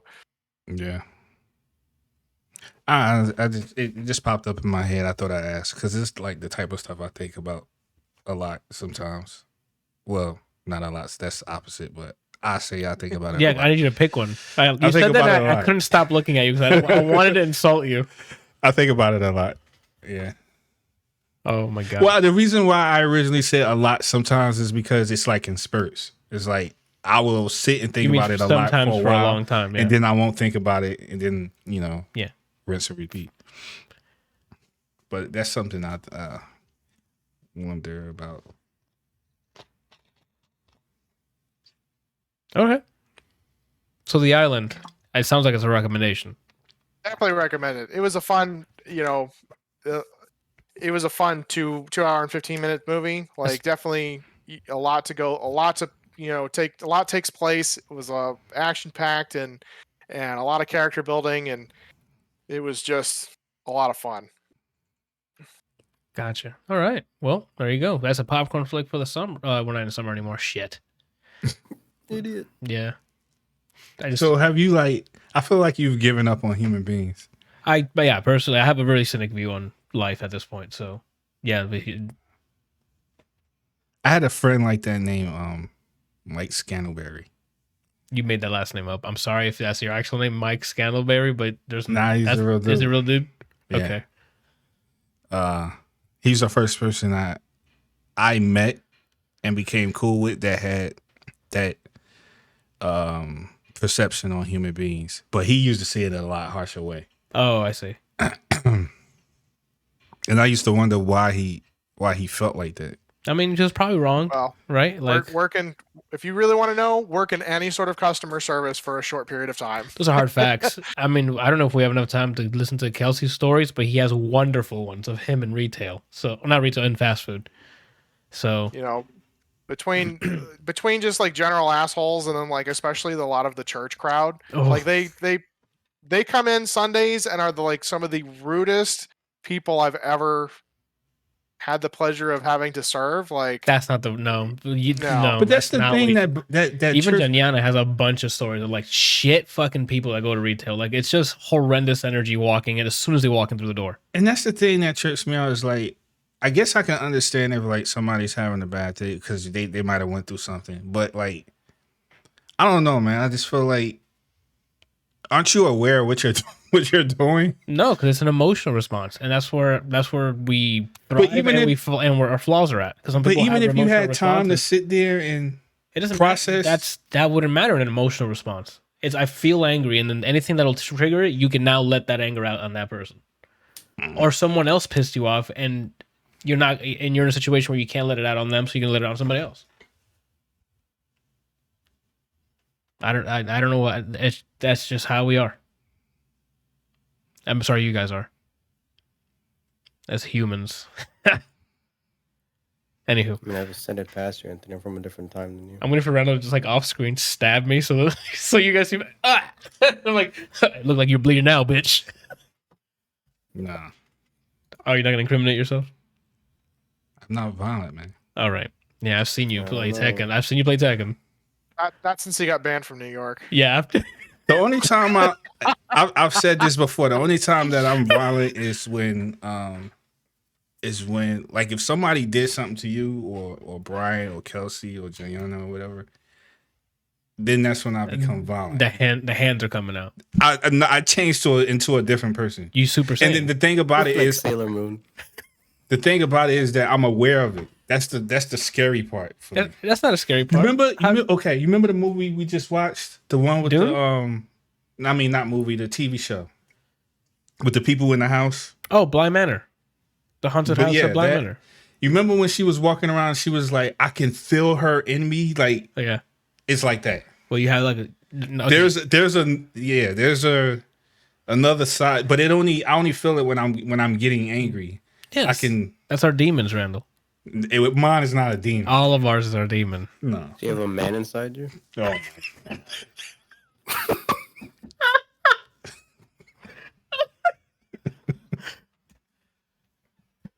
Oh shit! No. He didn't say Whatever. No. Oh shit! What are we talking about? The Island. I gotta go put that's my watch list because I definitely saw a trailer for that like years ago, and then I think Randall told me about it, but I gotta give it a shot. Like definitely it was not on my radar at all. But Nick was like, have you seen this? And I was like, no. And he's like, oh man, like we gotta watch this. Okay. And I think we got on that because of Obi-Wan whatever Kenobi. his name is. Ewan McGregor. No, the black guy. Oh, Dijon, Hoson, Yeah, something like that. We watched Never Back Down, and I was like, I love him. He is so awesome, you know, in like all the movies that I see him in. And he's like, well, have you seen The Island? And I was like, no, I don't even know what that is. He goes, bro, we're watching this shit. Sit down, enjoy. All right, Randall. Night Teeth. I don't know if you put a typo in there or that's what it's actually called. Yeah. You did put a typo? Dentures? No. It's not a. Oh. That's the name of the movie. Is it like dentures? I'm about to find out. I'm clicking on it. Oh, Oh, vampires. Okay. Randall's into vampires. Here you go. Yeah, he is. Oh. After watching a couple seasons of True Blood, you're like, No. Sucky. No. Oh, Megan Fox is in here. I see. I didn't even know she was in it. I did not even know Oh, she was okay. in it. So it ain't because of that. Okay. Go for it. I actually watched it was because I saw the trailer. Is this new? Oh, it is new. Okay. Oh, it just aired like 5 days ago. Alfie Allen's in. Oh, is this the girl from Handmaid's Tale and then from what's it called, White Lotus? Who is it? Yeah, I don't know. What is her Sydney name? Sweeney. Okay, Sydney Sweeney. She does a good job of like being a brat and then also being innocent little girl in Handmaid's Tale. She's the one you've seen most, not the newest season, but Handmaid's Tale, Anthony. Yes. Like all of it. You know the person She's that goes into the pool. Yeah, I know who she is, and she's also in Once Upon a Time in Hollywood. And me and Randall watched that movie, the Tarantino I'm guessing movie. she's one of the girls in the house. Yeah. All right, tell me about it. This movie, first of all, okay. Uh-oh. This movie had the potential to be Great. I wasn't gonna say great, but it had the potential to the potential. What in the world? I'm feeling it today. The potential to be something different. Because it started out like that. It starts out with a monologue of a car is like driving through the city, and it's a female voice, and she's talking about how like what did she say? She said she was like years ago or centuries ago, it used to be simpler. We used to hunt you, and some of y'all used to hunt us. Oh, snap. And then she talks about a particular area in the city that used to fight back. It fought back the hardest, so they decided to make a truce. Okay. And then they had 3 rules. And the 3 rules were that they could never tell human beings what they are. They could never basically how did they word it? They didn't use the word feed, but they couldn't like feed on somebody who wasn't with like who didn't agree. And I'm like, who would agree to this? If they're like in a relationship with them and they found out after the fact, but they're still in love, so they're gonna actually, like the show they were watching, True Blood, like they like each other, so they're gonna stay together. So hey, yeah, you can bite me. I don't know. Oh, okay. I guess I didn't think of that. And then the other one was like they could never go to Boyle Heights. What's Boyle Heights? That's the city that fought back the hardest. Okay. Who they made the truce with. Okay. So they go to Boyle Heights. Yeah, that sounds like they just go to Boyle Heights. Literally, as the beginning, she's talking, and she goes through the 3 rules, and the last one is never go to Boyle Heights. Drive into Boyle Heights. Oh my god, dude. And your boy is driving. Who? Reek. Okay, yeah, he mentioned Alfie he was in it. Allen. Alfie Allen's in it. Okay. Is he one of the vampires as well? Yeah. Okay. He's like the main antagonist. Oh, he's not a good guy. Is there any good vampires, or are they just all bad? Or bad? There's like no gray area. It's just vampires are bad, and now So it's just the movie is centered around the 2 girls and the dude who's just a human being. yeah, he's human, but he's This guy here, a DJ, I think. his name is Benny. Yeah, he's a DJ, and he ends up driving his brother's vehicle, who is like a Uber driver. He does Uber driving on the side or something like that. Okay. But his brother is also part of that group that made the allegiance or the agreement with the vampires to not, Do the things that they're about to do. So he's aware of vampires in his group. So his little brother, that dude, what is his name again? Benny. Benny takes the vehicle, and the person that he ends up driving for the night is those 2 girls. Blair and Zoe. So Blair and Zoe end up going from party to clubs and stuff like that. And they're basically robbing them and killing the owners. Oh, shit. But he doesn't find out until I think maybe like the second stop. And they're basically, it's kind of like that movie that Jamie Foxx did with Tom Cruise where he has to drive him around while he murders people. Oh, Collateral, Yeah. I think it was called. Yeah. So it's like that. But in the long run, he ends up building a connection with one of the girls. Mm-hmm. Yeah, it's Collateral. $65 million budget for Collateral. That's crazy. You know how much it made? $217 million. That's a good profit. Well, I mean, Jamie Foxx and Tom Cruise. So yeah. Anyway, sorry. Go ahead. That's pretty much the movie, man. It's him driving them around, them taking people out. Well, don't the people in Boyle Heights start picking up on this, and like a war starts or something, or like? So as they're going around, so what ends up starting the whole thing is that his older brother, who's part of the group, is in the car with his girl. Reek pulls up next to him, knowing who he is. Yeah. So he pulls off, you know, and then he's like, tell his girl, take the car, go to your family or whatever. I gotta go check out my boys. When he goes to like a warehouse or whatever where his boys is at. When he gets there, his boys are already dead. Then he hears this is the stupid junk. Like, this is me. If my girl is with me and I want her to go to safety, either I'm going to A, drive her there myself, or B, if it's one of those situations where I just have to like separate from her and go like check you guys out or whatever, if I tell her take the car and go, I'm going to stand there until she pulls off. Not just run out. I'm not going to just like lean over, kiss her, get out the car and go in the building. Yeah. Especially if I know that it's a vampire out there. That's what he does. So he goes in there, sees his boys is dead, hears a scream, comes outside. Girl is gone. Car is still there. Doors tore off the car. Yeah. And then they pan up. He can't see it obviously, but he pan up and there's like bloody sneakers hung on the on the wire? Yeah, not the wire. The why can't I think of what it's called? You know what I'm talking about? The wire thing. So that's what starts the war. Yeah, electrical wire, like phone, the phone wire. Yeah. Not phone wire, you know what I mean. So that's basically because that breaks the deal. Okay. So his boys are now looking for them. Yeah. The thing that's going on with his younger brother and the two girls is separate. Well, it's not really separate. You find out it's not separate, but it is separate because they don't really have anything to do with what he did. They were just looking for a good time on that night. No, he sent them to go kill those people. Oh, shit. Okay. But you don't know that in the beginning. Right. So that's pretty much the movie. It's just we're following Benny and the two girls. Gotcha. Wow. And one of the girls ends up liking Benny. Okay. You're muted, I think, man.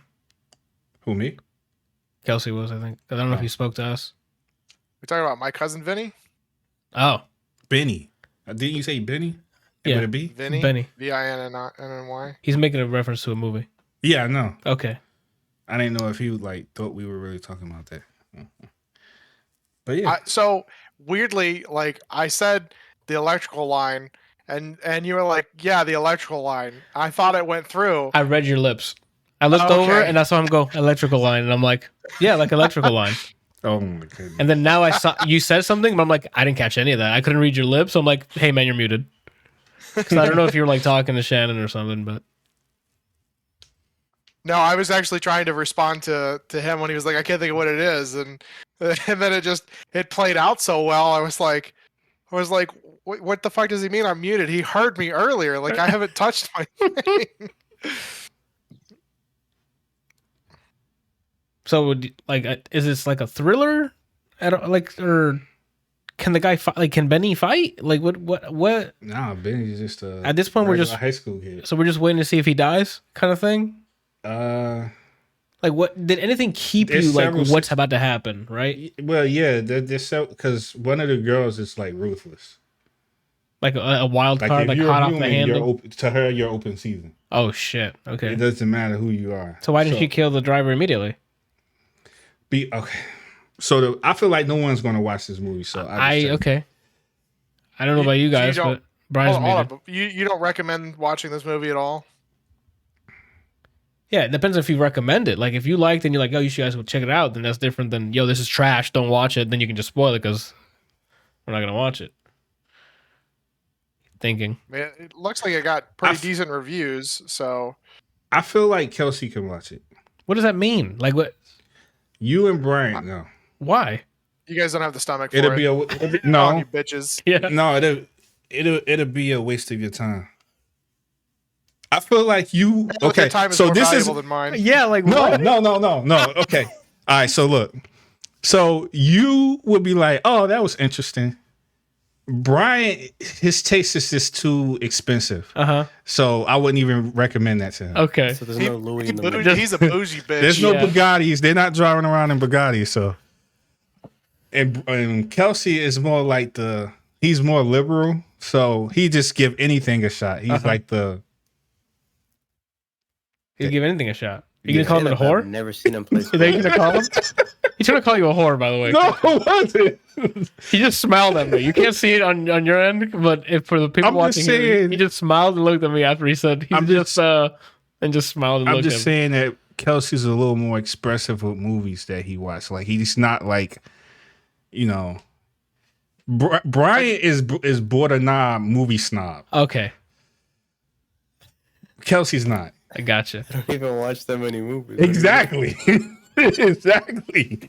Yeah, I'll probably watch almost anything at least once. I mean, there's obviously a few that I'm just like, no. I just like Napoleon Dynamite. I had no interest in watching whatsoever. Same thing with Borat. It just looked really stupid, and I didn't want to have anything to do with it.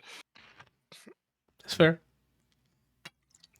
So that's my suggestion. You Okay. maybe.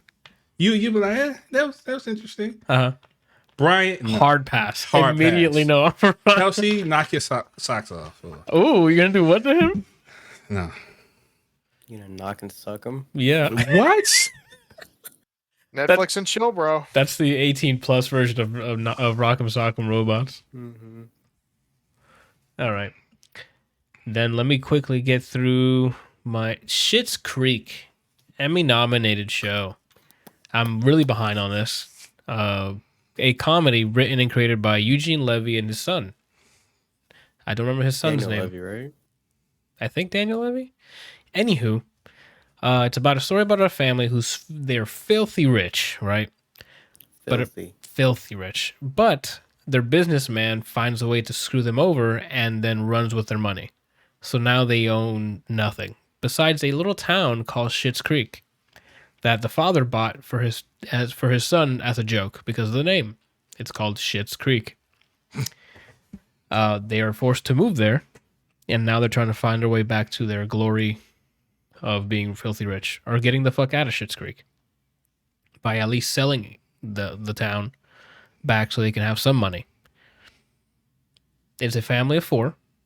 Mother, father, daughter, I think bisexual son? Pansexual. Pansexual, I think it was. What is that? They don't really care gender. They'll be with anyone. So how is that different from bisexual? I don't know. Okay. I don't know. It sounds like the same thing. I don't know. Unless you mean like they okay with cross species. I don't know about that either. I don't think that's the case. Okay. I'm not informed. So I'm not informed, either, so I that's have why no I'm idea. asking. I'm Googling it. Okay. I do not know. And it's this hilarity ensues. First season's like 10 episodes. I don't want to lie immediately right out of the gate, right? Let me go and look. Yeah, 13 episodes. So let me stop lying to the fucking America and everyone else who listens. 13 episodes first season.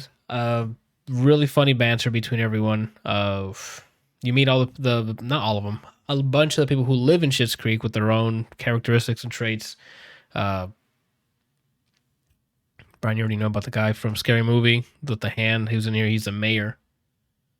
I remember let me just look up his name, right? Like at least, do the man some due diligence here. He's also Lily's dad in How I Met Your Mother. Oh, Lily's dad. Okay, we can go with that for those who watch How I Met Your Mother. But his name is Chris Elliott. 2 first names. Yeah, plays Roland Schitt. A lot of their names is a play on. Anyway, Twyla Sands, Ted Mullins is on there. Anyway, and after the first season, they thought they can find, they got to find a way to either sell the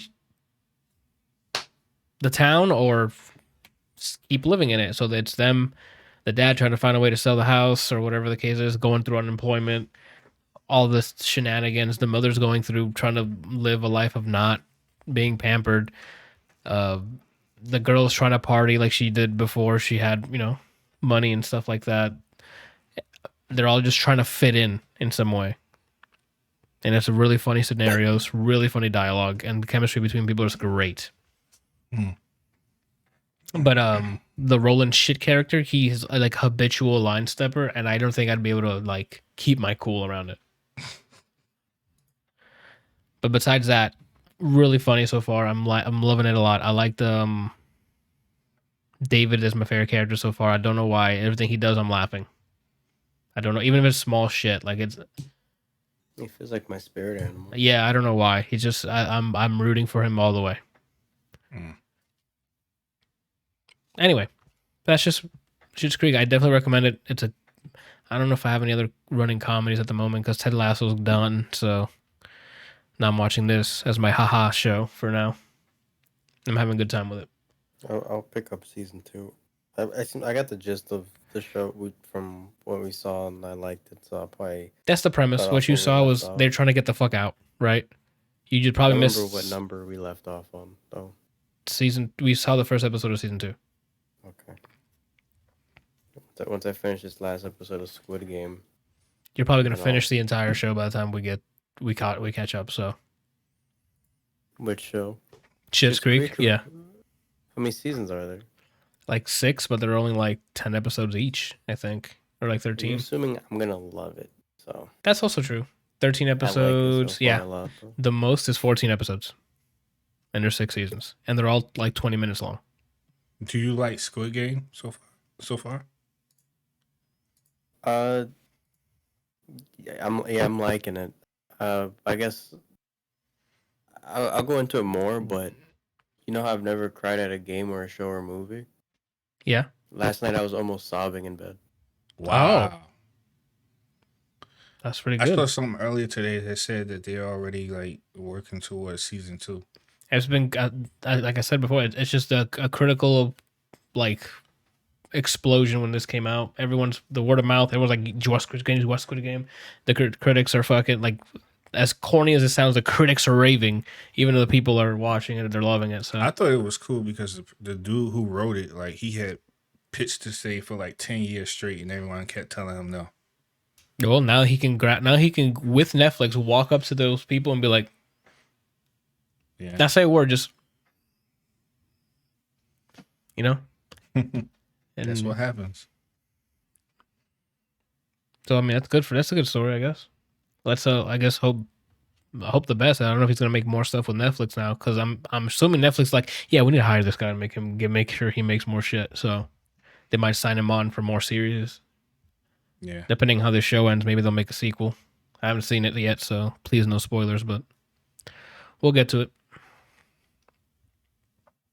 I think you'll like it. I'm At the very least, I think you'll find it interesting or entertaining. I'm at the point where the hype is so big. I'm trying to wait until if it ever dies down, because it's at Journey level for me right now. So where it's like, yo, you'll cry come like. I wouldn't say that. I think you'll find it interesting or entertaining at the very least. Okay. Well, I You must specifically. super enjoy it.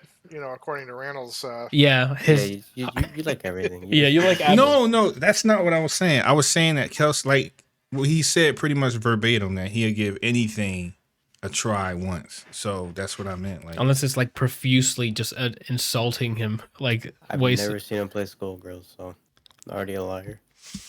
Oh, you might. what happened to his? It just got out of focus real quick. He's fine now. It takes a bit for it to fix itself. Okay, so that's that for Schitt's Creek. I'm enjoying it so far. This is only the first season, but it was a good time. I'll probably end up going through all of it because I'm curious to see what happens to a bunch of the relationships and the characters and stuff. So, and hope. I guess my biggest thing is watching these because they're like snobby not royalty, but like snobby rich people. So I like to see those arcs where it's like they become human again instead of being the snobs that they are. So seeing that arc, I'm usually a huge fan, and having the comedy that they have here in between those growths, I'm actually pretty excited to see where it goes. Randall, Vampire or elf? me? I have. Can I follow up with questions? Sure. There's Keebler elves. Is that the elves we're talking about? What type of elves we talking I'm about? talking about like Lord of the Ring elves. And then the other option was vampires. Mm-hmm. Elves, because I don't like to just like only half my day be out, right? Like Sunlight's Wait, such wait. an easy nerf, right? I Oh, don't think I heard the question because he was like 7 yards away from the mic. You said, which would you rather be? yeah, Mhm. vampire or elf from Lord of the Rings. I think that's an easy answer to me, but Does that mean I can hang out with here we go. Evangeline Lilly? Sure, right? Like With who? Evangeline Lilly. You show her respect. This is the second time you've done this. Yes, You show I her don't- respect. I didn't say it was specifically from Lord of the Rings. He mentioned what type of elves, and I picked those. a high elf. Yeah, then. those are high elves. Yeah. Then yeah, high elves. Right? Like I can walk around in daylight. Am I a vampire that can shapeshift? I thought Dracula could only do that. I think it depends on the type of No. vampire. If you have the ability. I mean, even Alucard can do that, and he's half vampire. No, I just don't like to be confined to a date. You could be a This- daywalker. I don't. Again, if that's allowed, then sure. The context he gave me was vampire and Lord of the Rings high elf. Yeah, I was talking about like a So pure blood. But can I shapeshift? yes, you can shapeshift. Then I'm gonna go with the vampire. So you're just gonna be out at night. I guess that's what you like anyway. You don't like the sun, so you'll probably be. So you're okay with never seeing the sun again? Well, it's not that he just has to be You can covered. watch videos. That's Oh true. snap! Those are facts. You can just get a You can projector. do VR and be like, oh shit. Yeah, I'm not burning. Whoa, right? Yeah, just get a heater in your room, right? VR sun. You know, oh look, I'm tanning. Oh, I'm tanning. Oh There you shit, go. my skin's still intact. Yeah. What Or about- do what Cassidy does, umbrella. Yeah, God, that show was. I loved it. It's unfortunate it's over. What about you, Kelsey? Muted, homie. Oh yeah. You know, I'm gonna have to change my answer based off where he said. Yeah, you're muted, by the way. Sorry, I was reading something. Drama going on and whatever. What's the question? He said, "Would you rather be a vampire or a high elf, like in Lord of the Rings?" Oh, that tickled a nerve. You heard him? He said, I could be either Probably or." a high elf. Telling Hold you, it's an easy Wait, choice. you can shapeshift as a vampire. Still probably a high elf. See, that's big They cock have energy magic. right there. They have magic and shit. Like Vampires have magic. Only in the day, in the nighttime, And I can do it all day. yeah, but if I do an infinite Sukiyomi, if Oh, a I'm dead. vampire What? ninja, As infinite Sakiomi. That's a variant of the. I don't even want to know what it is, Okay, Anthony. okay. it's the vampire version where I just drain blood from the whole world. Okay. Oh, I thought you were gonna train something else. I'm kind of disappointed. I had to make it make PG-13, sense with the vampire yeah. thing. Yeah, I feel that. So Randall, these tropes, like in the thing that you really hate, do they set a raging fire in you? I forgot I put that on there. You sure did. the movie of the year. Real quick is It's trash. Don't watch it. no, I'm kidding. it's not trash. It's just I'm Oh, gonna- Donnie Yen. Oh, what? yeah. It's I don't know. I thought he. No, he didn't retire. Who was the martial artist that recently retired? Me. Oh my. Oh, congratulations on all your hard work, Brian. I appreciate that. I don't know. Yeah, I learned how to shapeshift. A vampire bit me. Go for it. Talk about it. Raging Fire, a Benny Chan movie. What else has Benny Chan made? It's his last one too, Who's last one? Benny Chan. Oh, he's made a lot. Okay, New Police Story, a lot of Jackie Chan films. Okay, he's been around since since '86. That's cool. So it's Directing anyway. It's a martial arts movie / cop movie. The situations that happen are kind of like interesting. What's the premise? It's a situation where someone got stabbed. Well, not someone, but a group of cops get stabbed in the back. So they By like crooked cops or not crooked. So basically, what happens is like they're. Why can't I think tonight? They're Sarge. how much water did you drink today? This is the second bottle. Okay, so you're probably good on water.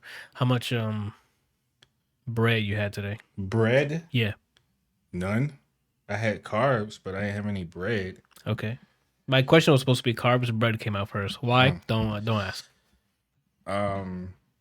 Their Sarge asked them to get information by any means necessary. So they did by any means necessary, which resulted in somebody getting bodied. Shit. So then when they got brought up on charges, the Sarge was supposed to speak in their behalf, but he didn't. So he betrayed everyone. Yeah. And they end up going to prison.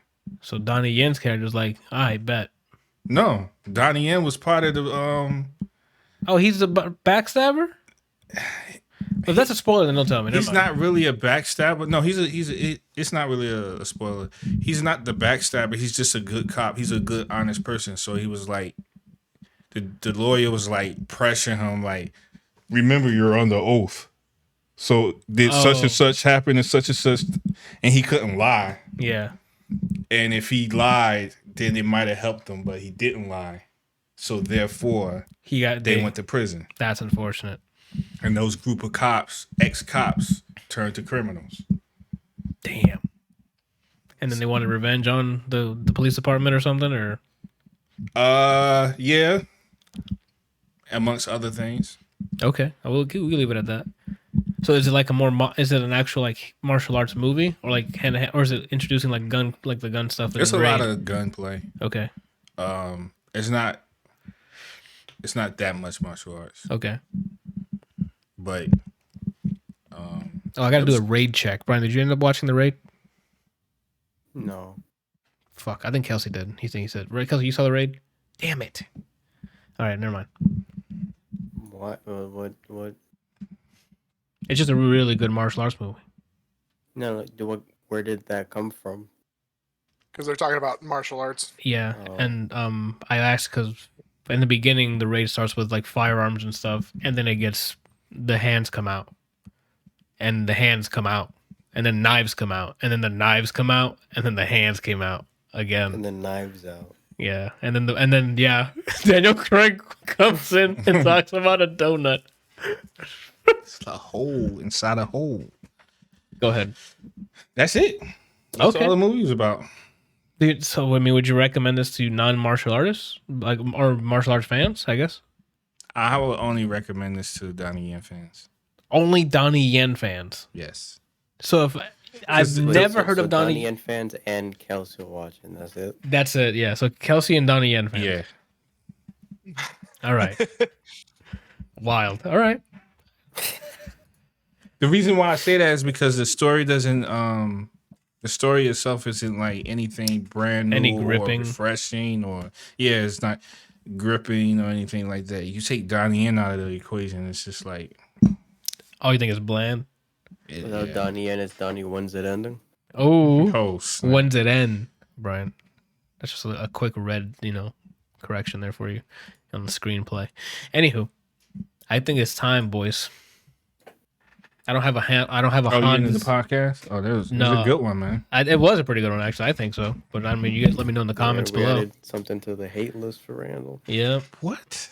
I was gonna say I don't have a Hans Zimmer button to hit him with the soundtrack, but just imagine the loud brrrr, and that's where we're at. What Here. was that called? Throat something? It's Mongolian throat singing. Mongolian Yeah. throat singing. Yeah, I don't have that either, but just imagine it as we introduce Dune. Look it up. That's not even like effects. The sounds they're doing in Dune. That's a real thing in Mongolia. They sing like that. I believe you. Are you talking to It's very interesting. talking to Randall, or are you talking to Mick? I've seen it. I can't tell if he's trolling or not. He's not trolling. No, I swear on Skullgirls, that's a real thing. Yeah, Oh. it's a real thing. Wow. And it sounds just like that? Yep. Yeah. It's very interesting. So I'm gonna let Randall open up with this because he's the most excited that he watched it again. Why? Because you're really hype about it. That's the whole point of this podcast. I mean, tell people what you like. Once you let Kelsey start, let Kelsey lead it. He ain't saying nothing. He had 3 other things he talked. Okay. I'm sorry, 2 other things. So let him lead. He usually does not lead in a movie that we've all seen. That's not true. That we've all seen. That we've all seen. I don't think that's true. Again, I can't What have just. we all seen? I have to go back and like Cherry we saw this year together. He didn't start it. Randall, you don't remember if he started it. I do. That's why I'm pointing it out. Randall, don't even Because ever I say that. remember. No, you don't. Oh, what do you mean? I know. No, you don't, Randall. Okay. Right? All You right. don't. I think Kelsey's ready. Let's go. No, he's doing something right now. Like, What are you doing, Kelsey? Drama in another Discord. Sorry. So but I he- can talk about Dune if you want me to. go ahead. So- 'cause Randall's Randall's is he So cannot- whose car are we taking? Yeah. Oh, I like that. That's a good reference. That's the town. You guys saw the town, right? yeah, Yeah, Ben but Affleck. what the hell's Ben going on? Affleck and Jeremy Renner. yes. Kelsey sounded like he want to go hurt some people, so I asked him whose car are we taking? Oh, That shit was dope. No, what- I mean people just being overly dramatic and micromanaging things, and it's just pissing a lot of people off. It's just getting really annoying. Oh. you want to fight them? I can buy them Skullgirls and invite them. All right, Brian. You don't have to. The thing is, you don't have to buy for them. There's Parsec. I don't want them into my computer. Oh, got it. You're right. I already have the man in my computer. I think I need someone else. You have the man. Yeah, they're in all your computers. They're in your body. They woke. They're in Randall's body, apparently. Yeah, he has a whole man in his body. He didn't Yeah. even know until today.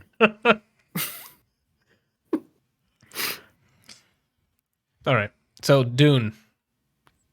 I guess preface it. I have never read the books. I didn't know it was a thing until I saw the first trailer of this movie. I didn't know there was there was a previous movie You didn't know about Dune at all? at all. So you didn't know that was an original? No, movie. until I saw the trailer, I looked up. Well, what the hell? Why is because it was the trailer dropped? People lost their shit, and I'm like, what the fuck is Dune? Yeah. And then I saw that there was an original movie and there was a book, and I have yet to see the original movie or read the book. So I'm prefacing that so when I speak on what in the movie, you guys can be like, oh, that's the context. Have any of you already seen the original movie or read the book? I'm aware of the okay. of the movie, but this is gonna sound really stupid. The only reason I have not seen the original movie is because I didn't like the things in their nose. But that wasn't in this movie. I know it was, but I was also younger. Oh, it wasn't like recent. Okay, it wasn't like a He recent hates thing. nose stuff. Too, Yeah. right? Oh, Oh like- my god! Okay, so with that preface, super cool shit that we start from here. All right, so we have the house of Atreides. Atreides is being sent by the Emperor to this planet called Arrakis, right? Arrakis? Arrakis. I keep missing yeah. Sorry, Arrakis, because they want to either own it. I forgot if they just want him to rule or no. They just want him to rule, but on the download, he's gonna go and make friends with the locals, so then they can grow in power. Because that house is currently the strongest house there is, or the other houses are, looking up to them. The power status is they're up there. They look correct? to them for leadership. Yeah. In the process, in the other download, I forgot what house is the one that Batista's in. I don't know the name. The Hurricane, something. Harkonnen. They are plotting to wipe the fuck out of House whatever, right? Atreides. I keep getting Atreides and Arrakis flipped. Ares. Yeah, Ares. Anywho, so they're plotting to go and kill the House Atreides on this planet. Boom. They set it up. Shit happens. I don't want to spoil it because it was quite the fucking long journey. Anywho, that's kind of the premise of that's the two opposing sides, and then the climax hits when you get to it. Anywho, acting, loved it. Oscar Isaac as a father was fantastic. Rebecca Ferguson as the mom, awesome. The lady who invisibly burned the kid's hand or whatever with the needle to his neck, she's creeped me the fuck out. Did a great job. Timothy, High Mother or whatever. Her yeah, name is. I'm like, yo, this kid's dead, right? Like he put his hand in there and then he's got a knife to the kid's neck, dead. Timothy Chalamet. I thought he was cool as like a young kid with powers. Quick Go ahead, Ray. Quick fun fact, just real quick. The lady that you mentioned, the high lady or whatever. Yeah. You know the leader of the what is it called? Harukin? Harukin. I don't know the name. Hadouken. The dude with the floating guy. Harkonnen. There you go. Harkonnen. The floating guy. Yeah. He's like that because of her. Oh, she did something to him. But did they show that in the movie? Nah, or you just I know read that? it. I read Okay. it. I'm like, yo. What was I saying? The acting, yeah. Writing was awesome. There's not a lot of wasted like corny lines at all. Some of the like Timothy's was weird when he was talking about like the girl and his dreams and stuff, but they were like few and far in between, so it didn't bother me that much. Oh my gosh, cinematography. There's times where I'm like, yo, Randall, they're taking shots at Star Wars. There was with the red moon in the back and the sandstorm on the side. That's Queens. The fucking shots of the dragonfly shits like diving in. I'm like, yo, what are X-wings? I don't who cares, right? Like these things are fucking awesome. That holy worm. Yeah, the worm, the shots of the sandworms and stuff. I'm like, weird. The sequence of when they introduce the sandworms and like Thanos and then the kid were on the ground and the fucking sand starts moving and reacting like water. I'm like, get me the fuck out. Which is, I guess, the high point of this movie is the world building and the lore. I am enthralled. I want to know more. And that's the good and bad. Like, I didn't want this fucking movie to end. I knew when I'm like, it's ending soon. It has to be. We've been here for like 3 hours, right? Like, it's ending soon. I just didn't want it to end because I wanted to know more. Yeah.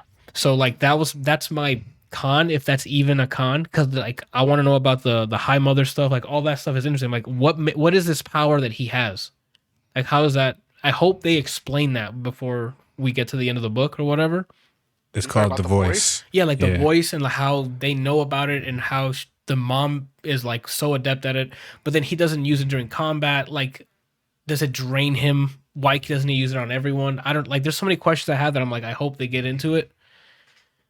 Because usually that's what breaks it for me. Like the last Star Wars movies, people will say that the Force has always been whatever, but it was always a safety net for the character, and I don't want this voice thing to be a safety net for Timothy's character. What's his name? Paul. For Paul. I mean, from what I can tell, like you have to have. He does not seem to be very adept at it, and he struggles with it. Right. He also seems like he has to focus really hard, where his mother doesn't. And I'm pretty sure his mother comes from a line of people like the High Mother that, because like in the movie she says, I told you to have a daughter but you disobeyed. Right. I'm pretty sure that the reason that the guys don't normally do it is because they only ever have daughters. Gotcha. And it just keeps getting passed down through The women. through the female line. And it also sounds like, that his two powers or two, I'm not really sure what to call them, but the fact that he is the heir to the Atreides line and has sight like and the voice, Bene like Montserrat or something like that. what? The witches is something called like Oh they're yes, yeah. I don't Bene remember what they're Montserrat, called. something like that. Yeah, like they're trying to resurrect something. Yeah, and they talked about having like that their plans are measured in centuries, not in the lifespan of a single person. Right. So I don't know. Lady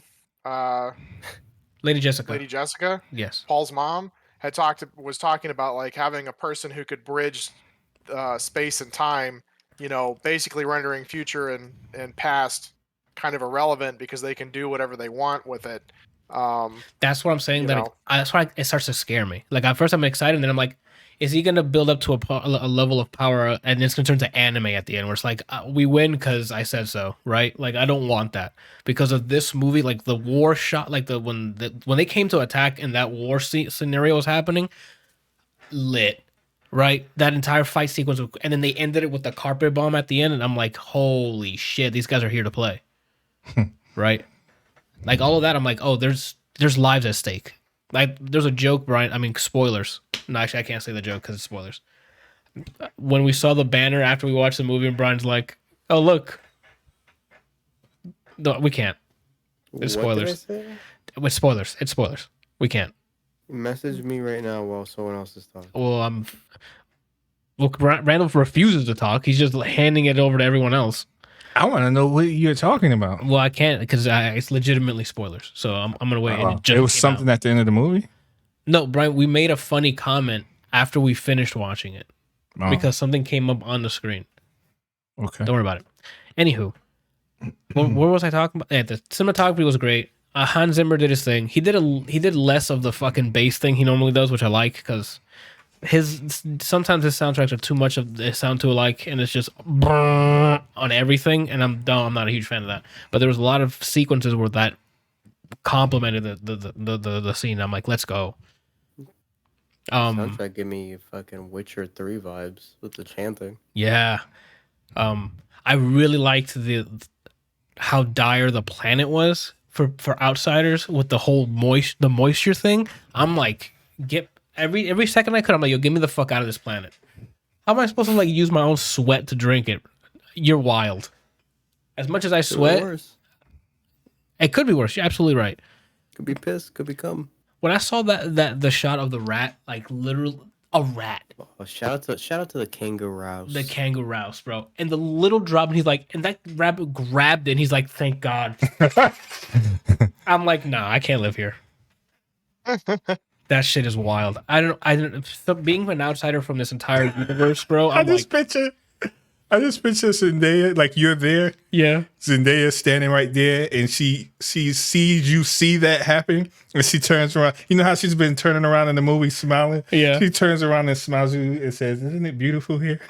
I'm like, ma'am, get me the fuck out of here. Go get me one of them fucking dragonfly things that are the coolest. The Omnithopter. Yeah, the Omnithopter stuff. Oh my gosh, dude. I don't know why I thought that was great. Even when they first landed, when the family landed on those huge square ships, and like the side, they made a note of making how big the move was by the amount of troops and stuff that were moving into the planet. So I have a question. Go for it. Since who's on the planet now?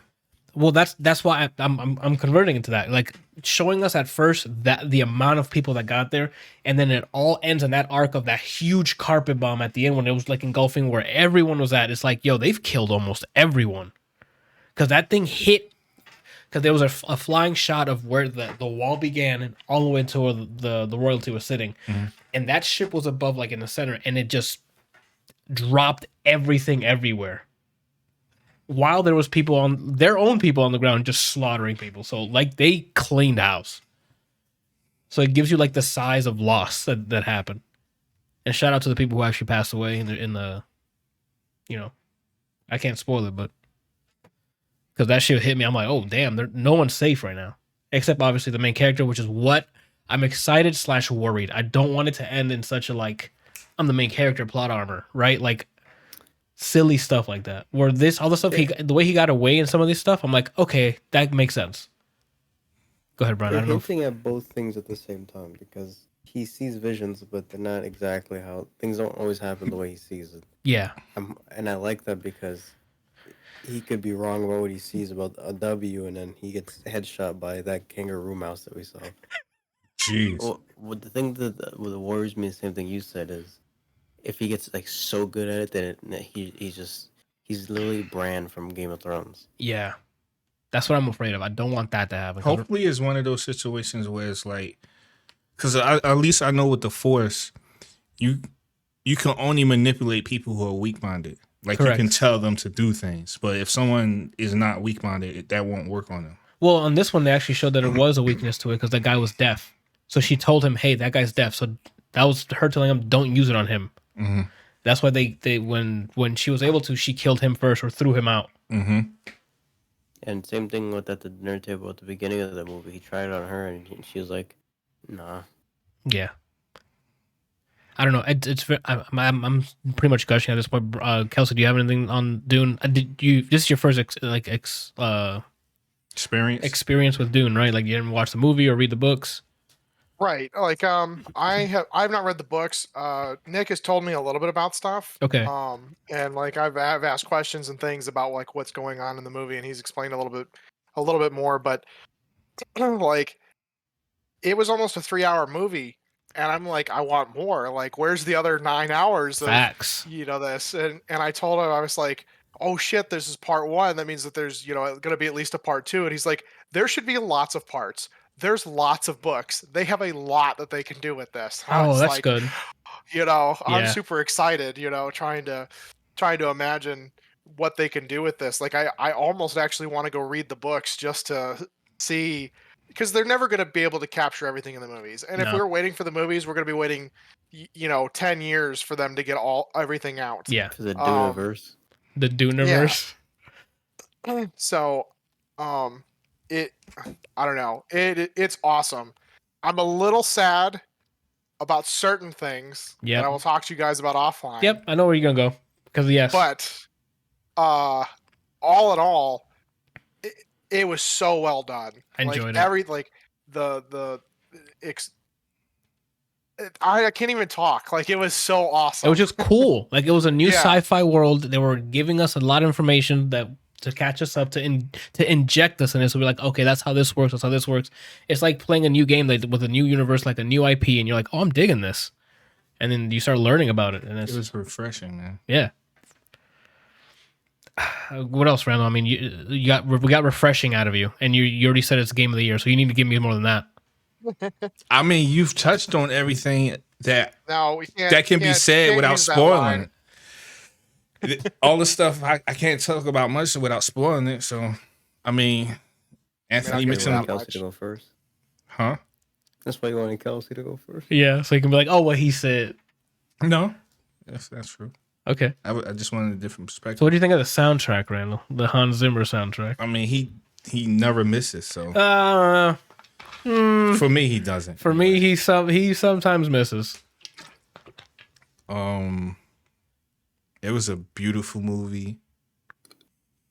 I was like, I don't know, man. I don't know what else to say, man. Like, when I say it's refreshing, it was to me, which is why I watched it twice, because I haven't felt this way after watching the movie in a while. Like, I liked Endgame and I liked Infinity War, but for whatever reason, this movie gives me such a different feeling. Like, it gives me like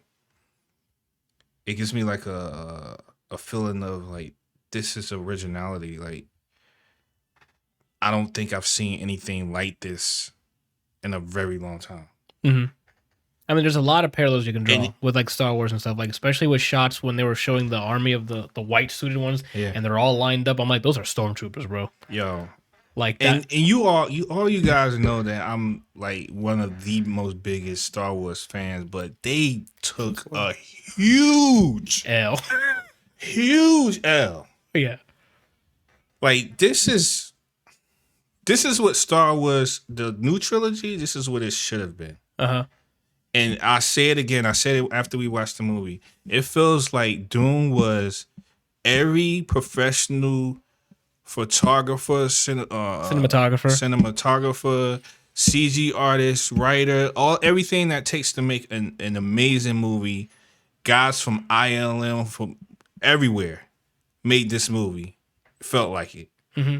And what we got from Star Wars was some secondhand final project college students in comparison. I don't know, man. I heard that some of the retarded arts people made better things. And there you go. You got to give them the props. They're proper props.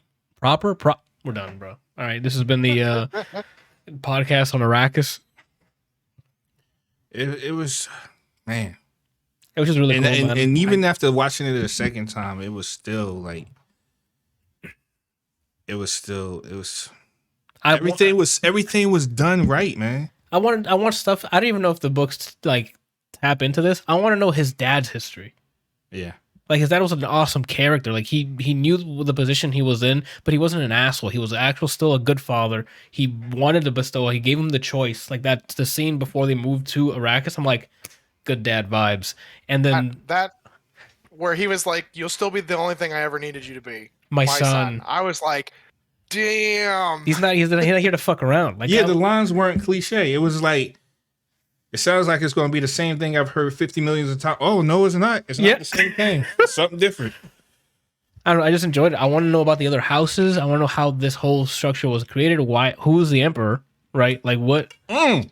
Which planet has bulls? Is my question. Yeah. What was? I want to see his grandfather fighting bulls. Yeah. Like, I don't know what that I wanted to see because they were showing like him and the projectors learning about history of Arrakis and stuff. I was hoping like there was a scene where it showed his grandfather or something to like either catch up on family history or something, or for the viewers anyway. And it didn't show that, but yeah, I just want more. I'm fascinated about the planet, especially that planet. Like, how the fuck do they live there for so long with no water? Like those suits are cool, but I don't like.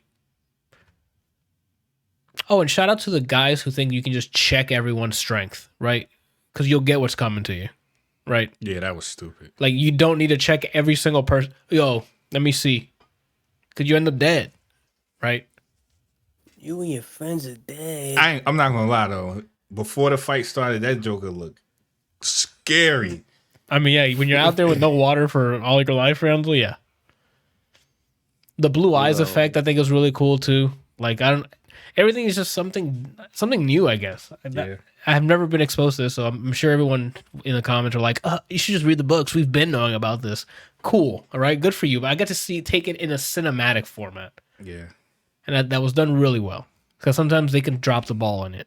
Avatar, right? Like, this could have been a completely different movie, right? Where we're all going, fucking don't watch this. But we're not, so. Movie sucks. Oh, Brian hates it. Brian, tell me why you hate it. No, I like it. Besides your main passing. That's just, it comes with the territory. Yeah, and anything you watch.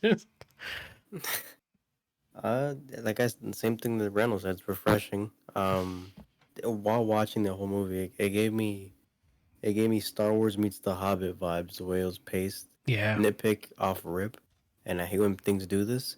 Don't start me into a world and throw words at me as if I know what the hell you're saying. Oh, this movie's full of it, because I mean it's not like once upon a time story. It's we're in it and this is what's happening currently in this timeline. So that's gonna happen.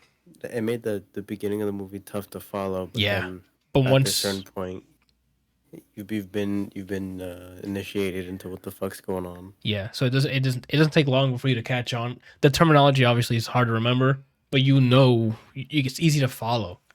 And the pacing, like Brian mentioned, I forgot to mention it. God, it's like reading a comic book. It's back to back. What's on screen is important. Period. There's not a lot of bullshit. It's just boom. We're traveling. They show them traveling. Boom. Dialogue that's happening. Boom. Next, the fucking when the war started, I thought it was going to end there. Like it's like fucking yeah. I thought it was going to be in the movie. I'm like, come back for the war. No, the whole thing played out. The whole thing ended. Another fucking like little arc afterwards with the aftermath. I'm like, let's go. All in like 2.5 hours. I thought the 10 was going to be the last scene. Same. And then let me go check this man's strength. What happened to you? What happened? Even the leader was like, "Look, man, we don't have to do this, bro. We almost ending this movie. We don't need to do this. Like it's starting to get dark. Just let it go." Yeah, right. No, she bested you. Whatever, man. But I mean, he got what happened, you know. Anyway, I would have liked to see this movie in like a theater or hear. I would say not see it. I want to hear the movie in a theater. I want to see what it feels like. How fucking dare you? How fucking dare you, Brian? Headphones on, and I was sitting at my computer, and I was like, "Why the fuck am I watching it in here?" And then went sat out there with my surround sound. I was like, "This is much better." Yeah, I would have dragged your ass over. What are you watching? That was the equivalent of watching it on an airplane. Well, I was in the middle of working. Oh, so I was just sitting at my laptop and things. Then I was like, I have a laptop. That's like watching a Pixar movie in 360p. Yeah, like that's okay, but at least you corrected yourself. I would like to see that. I mean, it's still in theaters, so like the world and everything about it. I don't know. It made me interested in hearing it because not one man. I mean, he was the lead of it. The person who mixed the audio for Mad Max. That movie itself is similar to this in terms of you're thrown into it, and then you figure out what the fuck happened. And desert. I would have liked to hear this movie because if they even held a candle to what that guy did with Mad Max, I don't remember the DJ's name.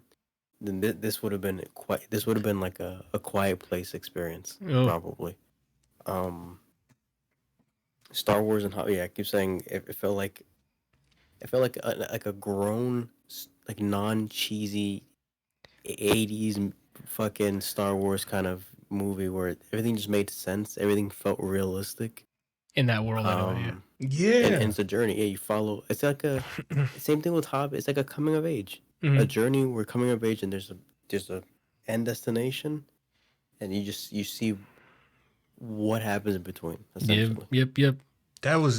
That's a good point that Brian brought out that I like real quick. I just wanted to add to it was the believability of the things that we saw in a movie, because a lot of these movies, especially Star Wars, at least the most recent ones, they'll have stuff in there and you're like, clearly that's CG. But this stuff is like, I know this is CG, but someone told me that this thing was real, like it exists somewhere on this planet. I believe you. Randall, I told Randall after we watched this, when we saw the fucking dragonfly thing start vibrating and go up in the air, and then when Leto dove and it closed his hands and they 3 of them in unison went down, I'm like, send me to the future. 8,000 years from now, send me there. I'll become a pilot. Here's the ultimatum, Anthony. Live in this world without that, or you get that Omnithopter, but you have to live on Arrakis. No. Oh, snap. No, I'm not doing that. I'll be dead in an hour. I can't. I mean, as long as you have the suit, you should be fine. You would never drown, Anthony. Because you will be the most thriving person on that planet. No, because the humidity's different.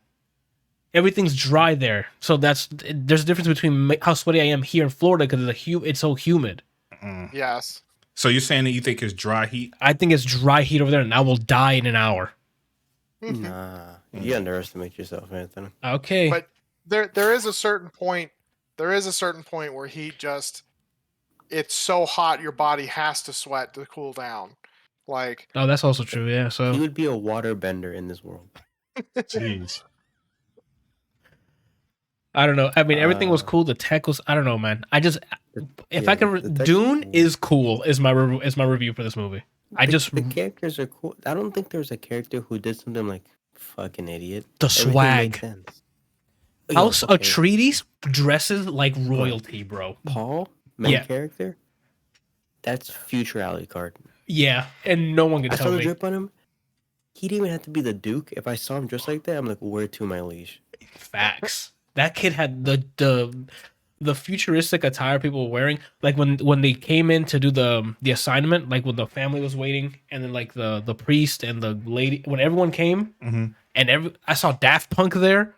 Like, everyone came in with their greatest fucking swag on. And I'm like, this is lit, dude. This is definitely the year 10,100 whatever. 191, I think it was. It was a really cool take on like futuristic stuff. Yeah. Without being so over the top. You're like, there's no way, it's not like Hunger Games where they show the rich people like in their weird fucking get-ups and things, and you're like, why would this ever become the like norm? Like, that does it really like, I mean, that's a cool thought. Like, I think it's a really cool idea for like parties and whatever, but I don't think this is like a normal thing, I'm right there with you. Like it was different and like high fashion in a way where I'm like, I can see it in the way that I can see it. Like even when I remember when I laughed of the lady when it was raining, when the high woman or whatever came to test Paul, the truth sayer came to test Paul, and they came in and I laughed like they looked like they're in garbage bags. It made sense because it was raining. So as soon as they came inside, that was off, and it was like, okay, they look like religious people or something. Yeah. I don't know. Like the whole world, just it was a level of immersion that I haven't gotten since Skyrim and Witcher 3 specifically. Where like they build the lore around you, so essentially you're the main character in those things is the vessel for whoever's experiencing it to experience it firsthand. You live vicariously through the main character in those things in Skyrim and Witcher. And this, even though you're not even following it from like a behind the viewer third person, you feel like you're Paul still because things are happening. He's like, what the hell? And then I'm like, what the hell? But then he knows, but I don't know yet. But I'm getting there. Yeah, and that's kind of what his sights are. Like, we don't know what that means, but we're getting there. Yeah. What else was I gonna say? Another nitpick. So throwing me into a story and just telling me things like I know. That's usually a nitpick I have with things. The other one, the combat with that whole shield thing was Thank very you. disorienting. Don't use that again. Yeah, that's know. one of my nitpicks. Oh. I didn't like when it came to like the cool CQC fights during the training with Thanos, and like when the war was happening, it was hard to see who was doing what until we saw red. Oh, that guy got fucked. That guy got But fucked. it also didn't make any sense because they talked about only the slow blade actually pierces the shield. Like, and they were wildly swinging. yeah, I mean, you got that, and then you have like it's probably on both ends where you either go really slow or go so fast that it can't do it Oh, okay. because the whole whatever that fucking Button, dart thing yeah. was that they shot. Drilled through essentially. Yeah, like I don't understand. That one is a huge question mark for me. So that's another one that I'm kind of worried they don't like take advantage of, because when it's a spoiler, when we saw that dart go into said character, I thought he would be able to get it out because it hasn't gone through, and then it didn't. I'm like, so maybe because he couldn't reach it. Maybe they shot it there on purpose because you can't reach like a certain part of your back or whatever. That's what I assumed, but there are things around him that he would have used to get in the way of it. It took so long. I thought he would have solved it. Same. That's what it felt like. Like they at least kind of went over it where Jason Momoa's character, like knocked it off with the sword. That but was it doesn't so seem like fucking lit. He had it prior though, right? So it came to him, but he was already like this. No, he heard it and turned around, and then as as it was trying to pierce the shield, he ended up knocking it away. Mm-hmm. But because it's weird that it doesn't seem to. It seems like it gets trapped in the shield.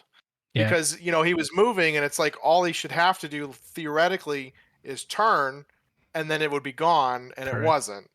But I think you're correct on that. I think it buries itself, and that's why it gets trapped, and it just keeps using its velocity forward. Well, from what I remember, what I saw, it's designed to drill into the shield. Oh, they say it? Yeah. Well, when you look at it, it's spinning. Oh, like I see. Drill. Okay, I didn't notice. I didn't catch that.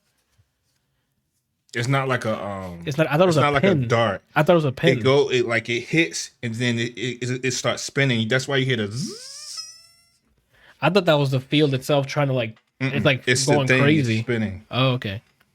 Every character that they had in the movie, I was gonna say game and then show and then movie. Uh-huh. That was my process because I don't know what this is an experience. I would say. Yeah. I don't think there was a character I'm like fuck off.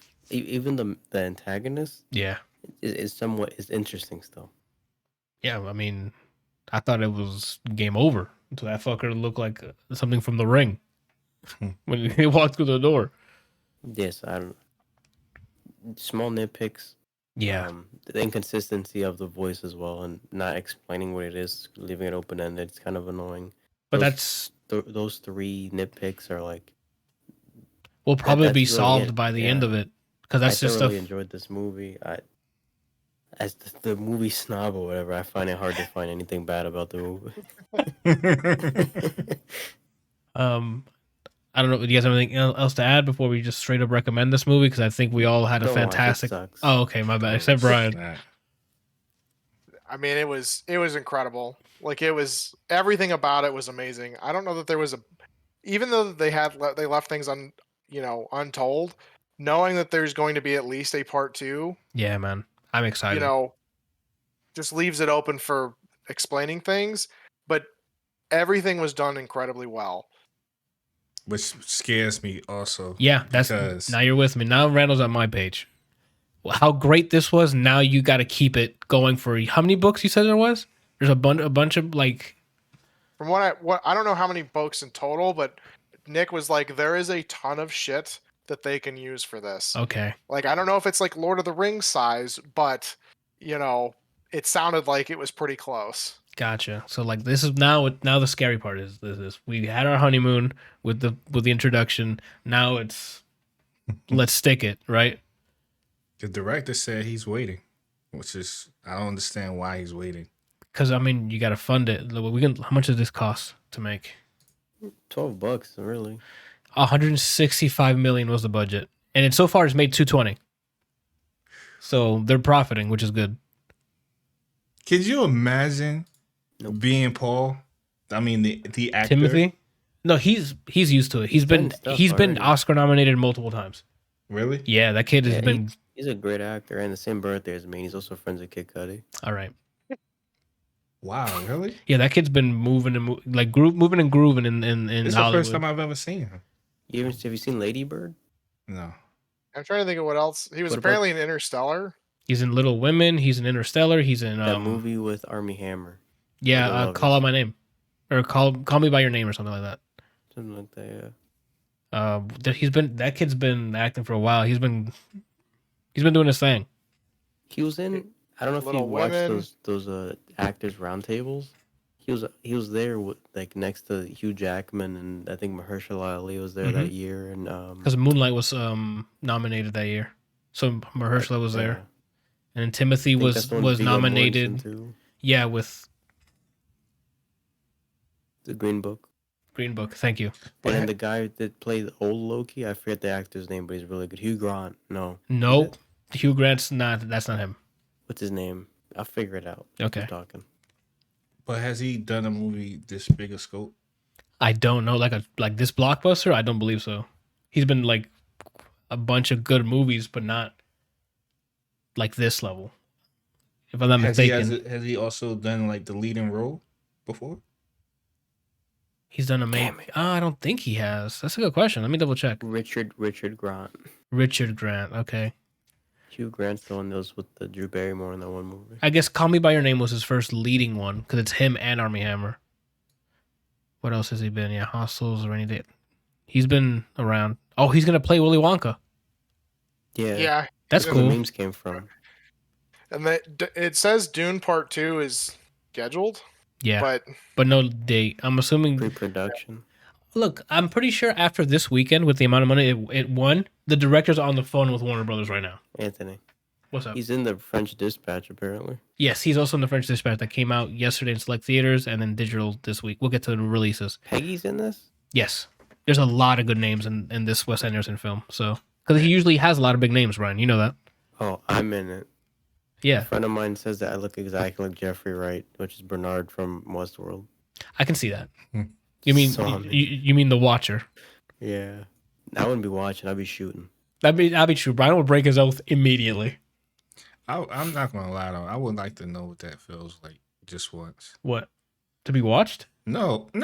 Okay, why do you say no like that? That's what we're talking I'm about. talking about your How much boy you that you was just talking Timothy? about. Yeah, like to be in a movie this big that did so well, and to know like you're the He's one of the lead roles. Like he's Yeah. got a. That's another thing I'm scared of. Like hopefully everyone that's in the cast is safe and like we can keep making more movies and no bad shit happens, right? yeah. Like I would feel a lot better if I knew like they shot 1 and 2 together. yeah, like in Lord of the Rings when they Yeah. shot everything at once. Mm-hmm. Same. Shout out to Oscar Isaac. Yes. God bless. Oh, him. that joke was funny when he was like, "I wanted to be a pilot." Yeah. that was a shot at Star Wars. Yeah. So good. Wanted to be a pilot. And I waited for him to smile at the camera. Oh, man. And that's it. I mean, Brian, I don't know if you legitimately hate it or. I enjoy it. I think it's hard for me to find a reason unless you don't have a 2.5-hour attention span. Man, it passes by like Yeah. nothing. If you're someone who likes in and out movies where it's just something to watch, you probably won't like it. I'd still say give it a shot. But if you like, hey, you're gonna make me haha, you're gonna roundhouse, and that's my realm. Uh-huh. This probably won't be for you. Gotcha. But if you're into world building or like immersion in a story that looks gorgeous and I guess science fiction, right? This is Science fiction, Yeah. absolutely. I think if you don't watch it, you're only robbing yourself of a good time. The 2 hours and a half. But when we finished, I'm And it like, goes oh by so shit. quick. Yeah, holy crap. The 2 hours and a half flies by. There's never like a moment. Yeah, and there wasn't a lot of like, hurry up. It was more like, Yeah. yeah. I Just- really wanted to know, like, when where it ended, it was a great place to end. But Yeah. at the same time, I'm like, no, I want fucking more. Like, Yeah, why couldn't this man. have been like a 4-hour movie or something? Yeah, where's the What season you should have pass, seen dude? Randall's fucking cock when he saw the guy at the end. Holy crap! No spoilers, Oh. but when he was doing what he was doing, and you're like, what? That joint was sick. That yeah, I'm like, yo, these people are built different. I can't live there. I can't have a flag out there. I can kick. I think you'll adapt, man. That's You might wild. in the beginning, that like the first year, you be trying to find ways to kill yourself, but I think after a while you get used to it. And it's, Anthony would literally be a king. They call him the moist one.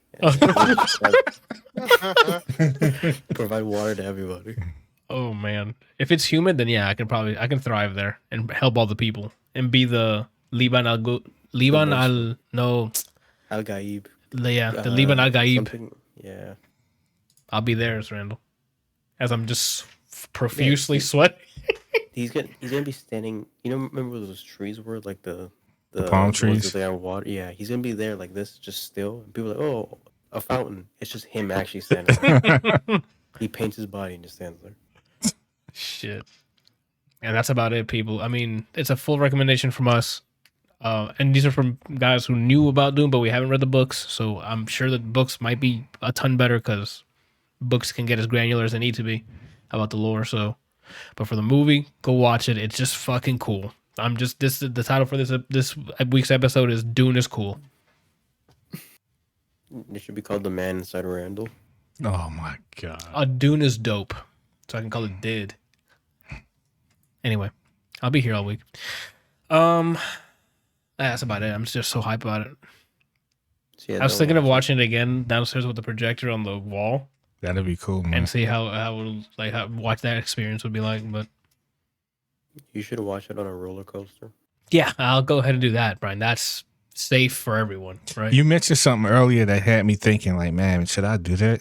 Go to the theater. Yeah. Brian's down to watch it with you. I'm interested. I'm curious to hear that movie on IMAX. yeah. No, IMAX. No, we don't fuck IMAX Too loud. for no reason. You don't think that has to do with it's like a movie by movie basis? Do you think it'll still be bad with Doom? It depends on the movie because Any it's movie I've seen, I think every movie I've seen IMAX, within the first 3 seconds, my vision gets better because I can't hear anymore.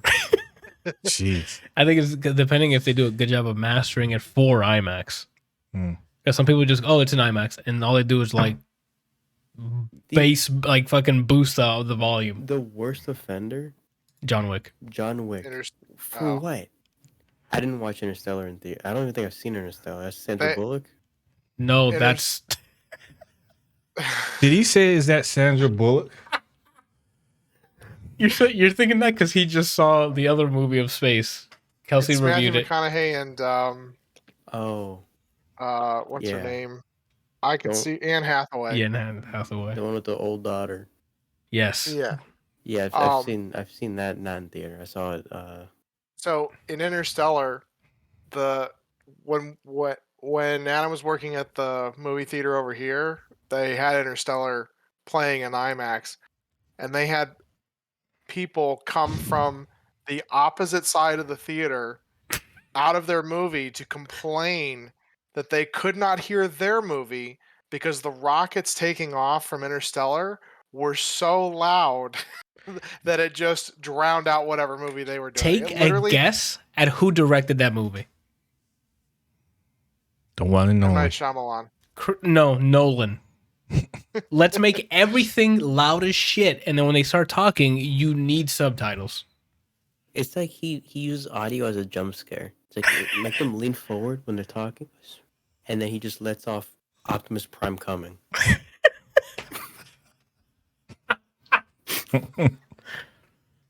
Yeah, I mean, that's one of the things that I really hate about movies and TV shows and things in general. Music and things should be a background supporting sound. Unless it's Not part the of the thing- movie, unless it's like a musical or like it's about or like Whiplash, like where the music takes center stage because he's learning an instrument, right? Yes, but that's that is part of the movie. Correct. Not, they have it's like an emotional scene and you can't fucking hear them talking because the fucking violin's going off so hard that, you know, the guy's up on stage like headbanging as he's fucking, you know, like Killing himself, dude. And his neck breaks. you know, Oh, like man. I'm so sick of just random sounds being so loud that you can't hear conversation, or that the conversations are, hey guys, how's it going? I just want to say this is just really great. I had such an amazing time, and I really hope that we can do this again because it was hey man, can you keep it down over there? I have a conversation. Like, it's just absolutely ridiculous. That sounds about right. So yeah, maybe regular Randall, unless you want your ears blown out. Because I don't know if this was mastered for IMAX or not. I mean, on the bright side, it's not a Nolan movie, so you can probably still hear the dialogue. I don't fuck with IMAX. And then with IMAX screens, you have to sit in your car so it doesn't hurt your eyes. I don't. That's excess. That's Bugatti money for no reason. All right.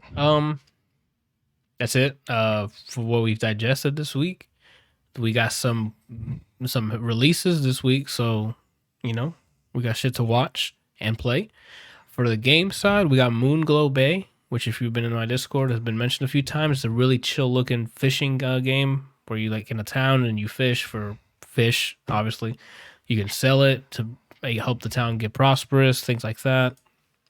Marvel's Guardians of the Galaxy, the single player story based game by I think it's Crystal Dynamics. Releases this week, where you play a Star-Lord mainly, and then you use your teammates for combo shots or special abilities. Riders Republic is out this week as well. It's the like extreme sports like playground sandbox game that Ubisoft's releasing. We have Age of Empires 4. Finally, a new addition to Age of Empires. So we're going to have a new RTS out here, killing the game. I think it's on Game Pass, so yeah. God bless. I have it preloaded, and also speaking of preload, you can preload Forza Horizon 5. It comes out next month. Those are facts. It comes out in 2 weeks. It comes out the day before game day. The 9th, isn't it? I thought it was the 5th. No, I think you're... Oh, I might be wrong. No, I might be wrong. You're right. Anywho. You know, that's it. You're pissing me off, bro. That's it. For movies, we have Last Night in Soho, which hopefully I can watch this weekend. It's a new horror movie by Edgar Wright, guy who made a bunch of fantastic movies, so including Baby Driver, Hot Fuzz. Am I a liar? It should be the same guy, but let me double check. Yeah, Edgar Wright. Yeah. Baby Driver, Shaun of the Dead, Scott Pilgrim, Hot Fuzz, World's End, Grindhouse. Yeah. He's got a new movie coming out. It's called Last Night in Soho. It's supposed to be like a horror flick. But knowing Edgar Wright, it's going to be a funny horror flick. So I'm excited to watch that. My Hero Academia's third movie, World Heroes Mission, comes out this week. And Army of Thieves, which is the prequel to Army of the Dead, the Zack Snyder movie that came out on Netflix, I think earlier this year. Was it this year or was it last year? I think it was last year. Well, he has a prequel to it called Army of Thieves, and I think it follows the bank opening guy, Ludwig Dieter. You said it's a prequel? Yeah, but it follows that Swedish guy, that the bank opener or the vault opener. Mm-hmm. So, or you, yeah. And that's about it. Brian, I checked the music and I didn't see anything of note, but go ahead and check it out. Let me see. But while you look that up, Mastodon, old band. I don't know if that's a remastered album or they have music. Okay. The War on Drugs sounds familiar too. They Might Be Giants sounds familiar too, but that's all I can give you. Well, there's a movie called something I Killed Giants or something that we watched before, where it was like a little girl with a huge imagination. Oh, yeah. And she was killing the monsters. This specific thing I'm talking about. Okay. I Killed Giants, I think it was called. Yeah. Real quick. Uh-huh. FIFA broke their exclusive contract with EA. Really? What? So I'm hoping NFL follow suit. Did they say who they're going with, or they're just keeping it open right It's now? open to anybody's game now. So they can just license it with anyone. That's interesting. Does EA Sports Big still exist? No, that's what. Remember, that was a different like subsidiary that made home SSX Street. NBA Street games. Yeah, I don't think they make games. I don't think they have that studio anymore that I know of. That's it. I'm making it. Oh, you're just gonna okay? They still own the name, Brian. You can't just make it. I still own these. Oh, those are facts. That's true. You could just punch it out of their hands. Well, I mean, Randall, what are you doing this week?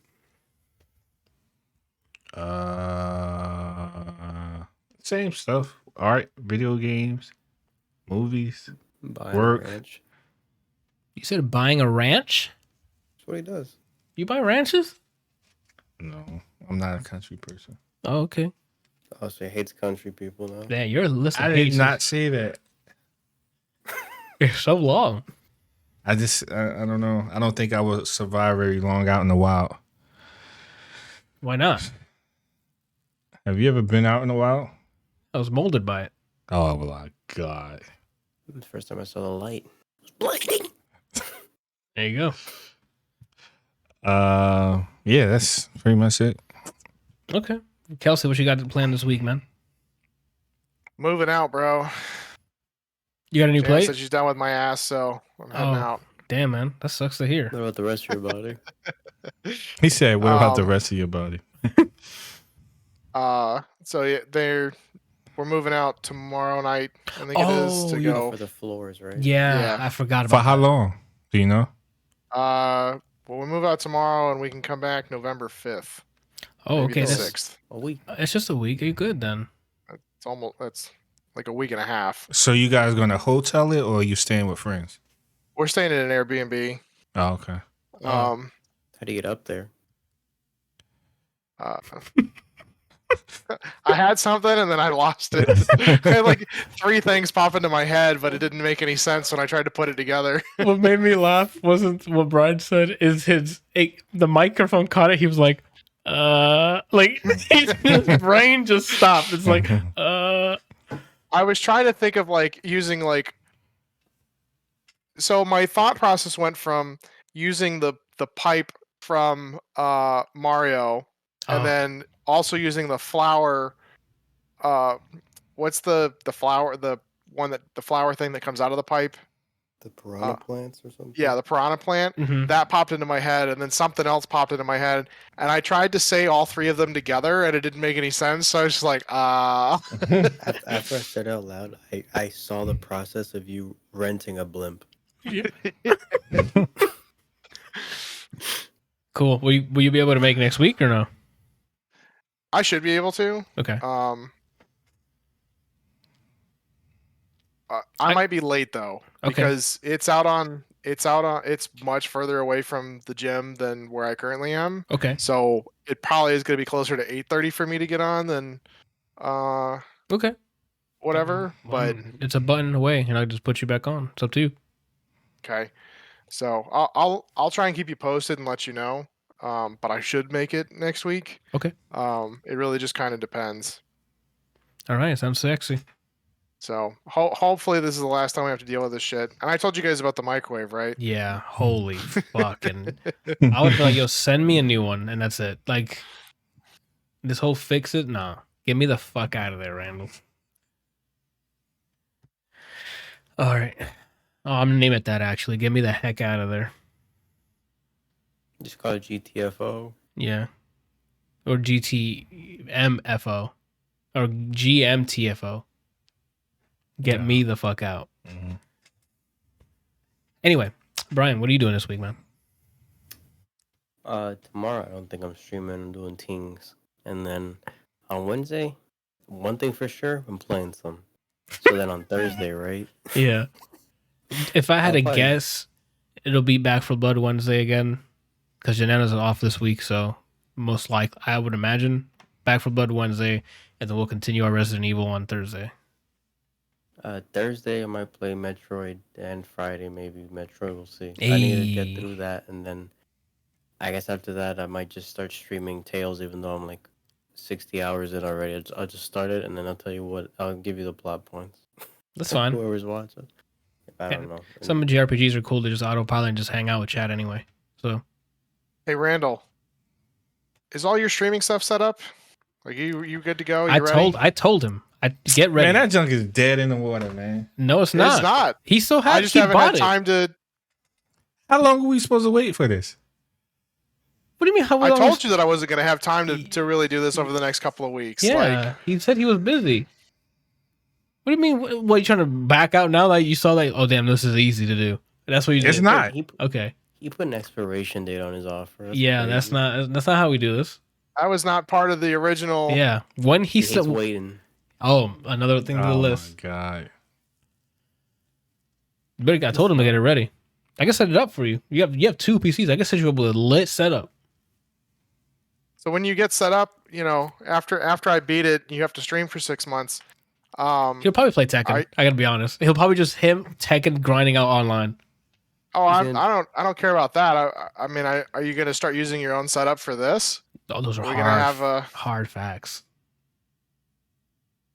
He's trying to stay quiet, like he left the room. I'm looking right at you, bro. He's not gonna do it, so I'm not worried. Okay, you're talking so much shit right now. The only way he could be confident is if he already played it or watched the video. I have 0 hours into the game, and I can show that to you. Yeah, he hasn't launched it, man. I'm waiting for like what Randall says to actually happen. He goes in there and then gets fucking slaughtered by how dumb this game is. Mm-hmm. And he's like, fuck. Well, he's 20 tries.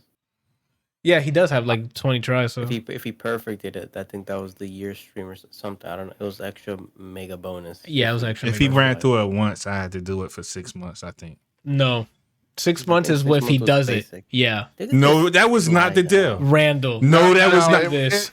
All we have to do is look at the video. 6 months is if I do it on the very first try.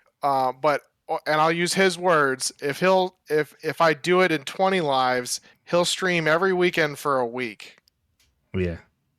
So that was his words. And what he meant was he'll stream for 7 weekends for at least an hour. Okay. Then I apologize. I think I just remembered Cobra's joke where he said a year. No, I think Randall said he's gonna give me $1 million. Okay. Anywho, all right. I think you already wrapped up your thing, Brian. Yeah, as far as the weekend, I don't have anything, so I'd probably just do some porn react videos. What? Oh, damn, that's a big cock. Wow. Oh, that fit in the pants? Damn, that's weird. Yo, is that water? All right. Oh, shit. Oh, what am I doing? Oh, tomorrow we got Tuesday, which... No idea. Probably some backlog shit because I finished Days Gone. So, what you doing, man? Looking at the time. Okay. I don't know. I'll be streaming something tomorrow. I just don't know what it is yet. Wednesday probably Back for Blood, or maybe Back for Blood tomorrow. I don't know. Right? Back for Blood sometime this week. A backlog game. Not tomorrow. Okay, so Wednesday. And then Thursday, me and Jenny are going to keep finishing up Resident Evil Village. We're making ridiculous headway. I don't know if it's because we're just like the best fucking gamers on the planet or the game is a little shorter than I imagine it is. Because I think we only have like 1 or 2 more bosses that we're aware of. On easy? I don't know. Yes, casual. So, I mean, to give me the option, pick it. We already had this discussion, right? We don't have to redo this, right? I think that's it for this weekend. And then I guess a reminder, in a week from Saturday, as you from this recording, game day. Get your purses ready. Get your wallets ready. It's charity time. All right, 1,000 smackaroos, and all of this goes away. It's for the kids. You want to see a bald Anthony? I have a picture of bald Anthony. You know, I have a picture. You shave all your hair? Yeah. If you get my and he's baiting us. I know what you're talking about. Oh my god. Anyway, but yeah, if you reach 1,000 this year for donations, I'm gonna shave my head. I mean, it's actually the same goal for 5 years now. It's just we never hit 1,000. Oh. I think the highest we did was last year, and it was like 230 or something. 3 million. I braid my ass hairs. All right. live on stream. We can't. Like, I can't. Make sure to follow me at Loaded Up Gaming. Yeah. Wow, really? Now he just has to put a pasty on his butthole. I think that's technically no. I don't think we can show cheeks at all, right? Well, I can put those shades on that have the fake nose, and that'll fit over my ass. Oh, okay, that'll work. And that has been this week's episode of the ADLR Podcast. We'll see you guys next week. Bye.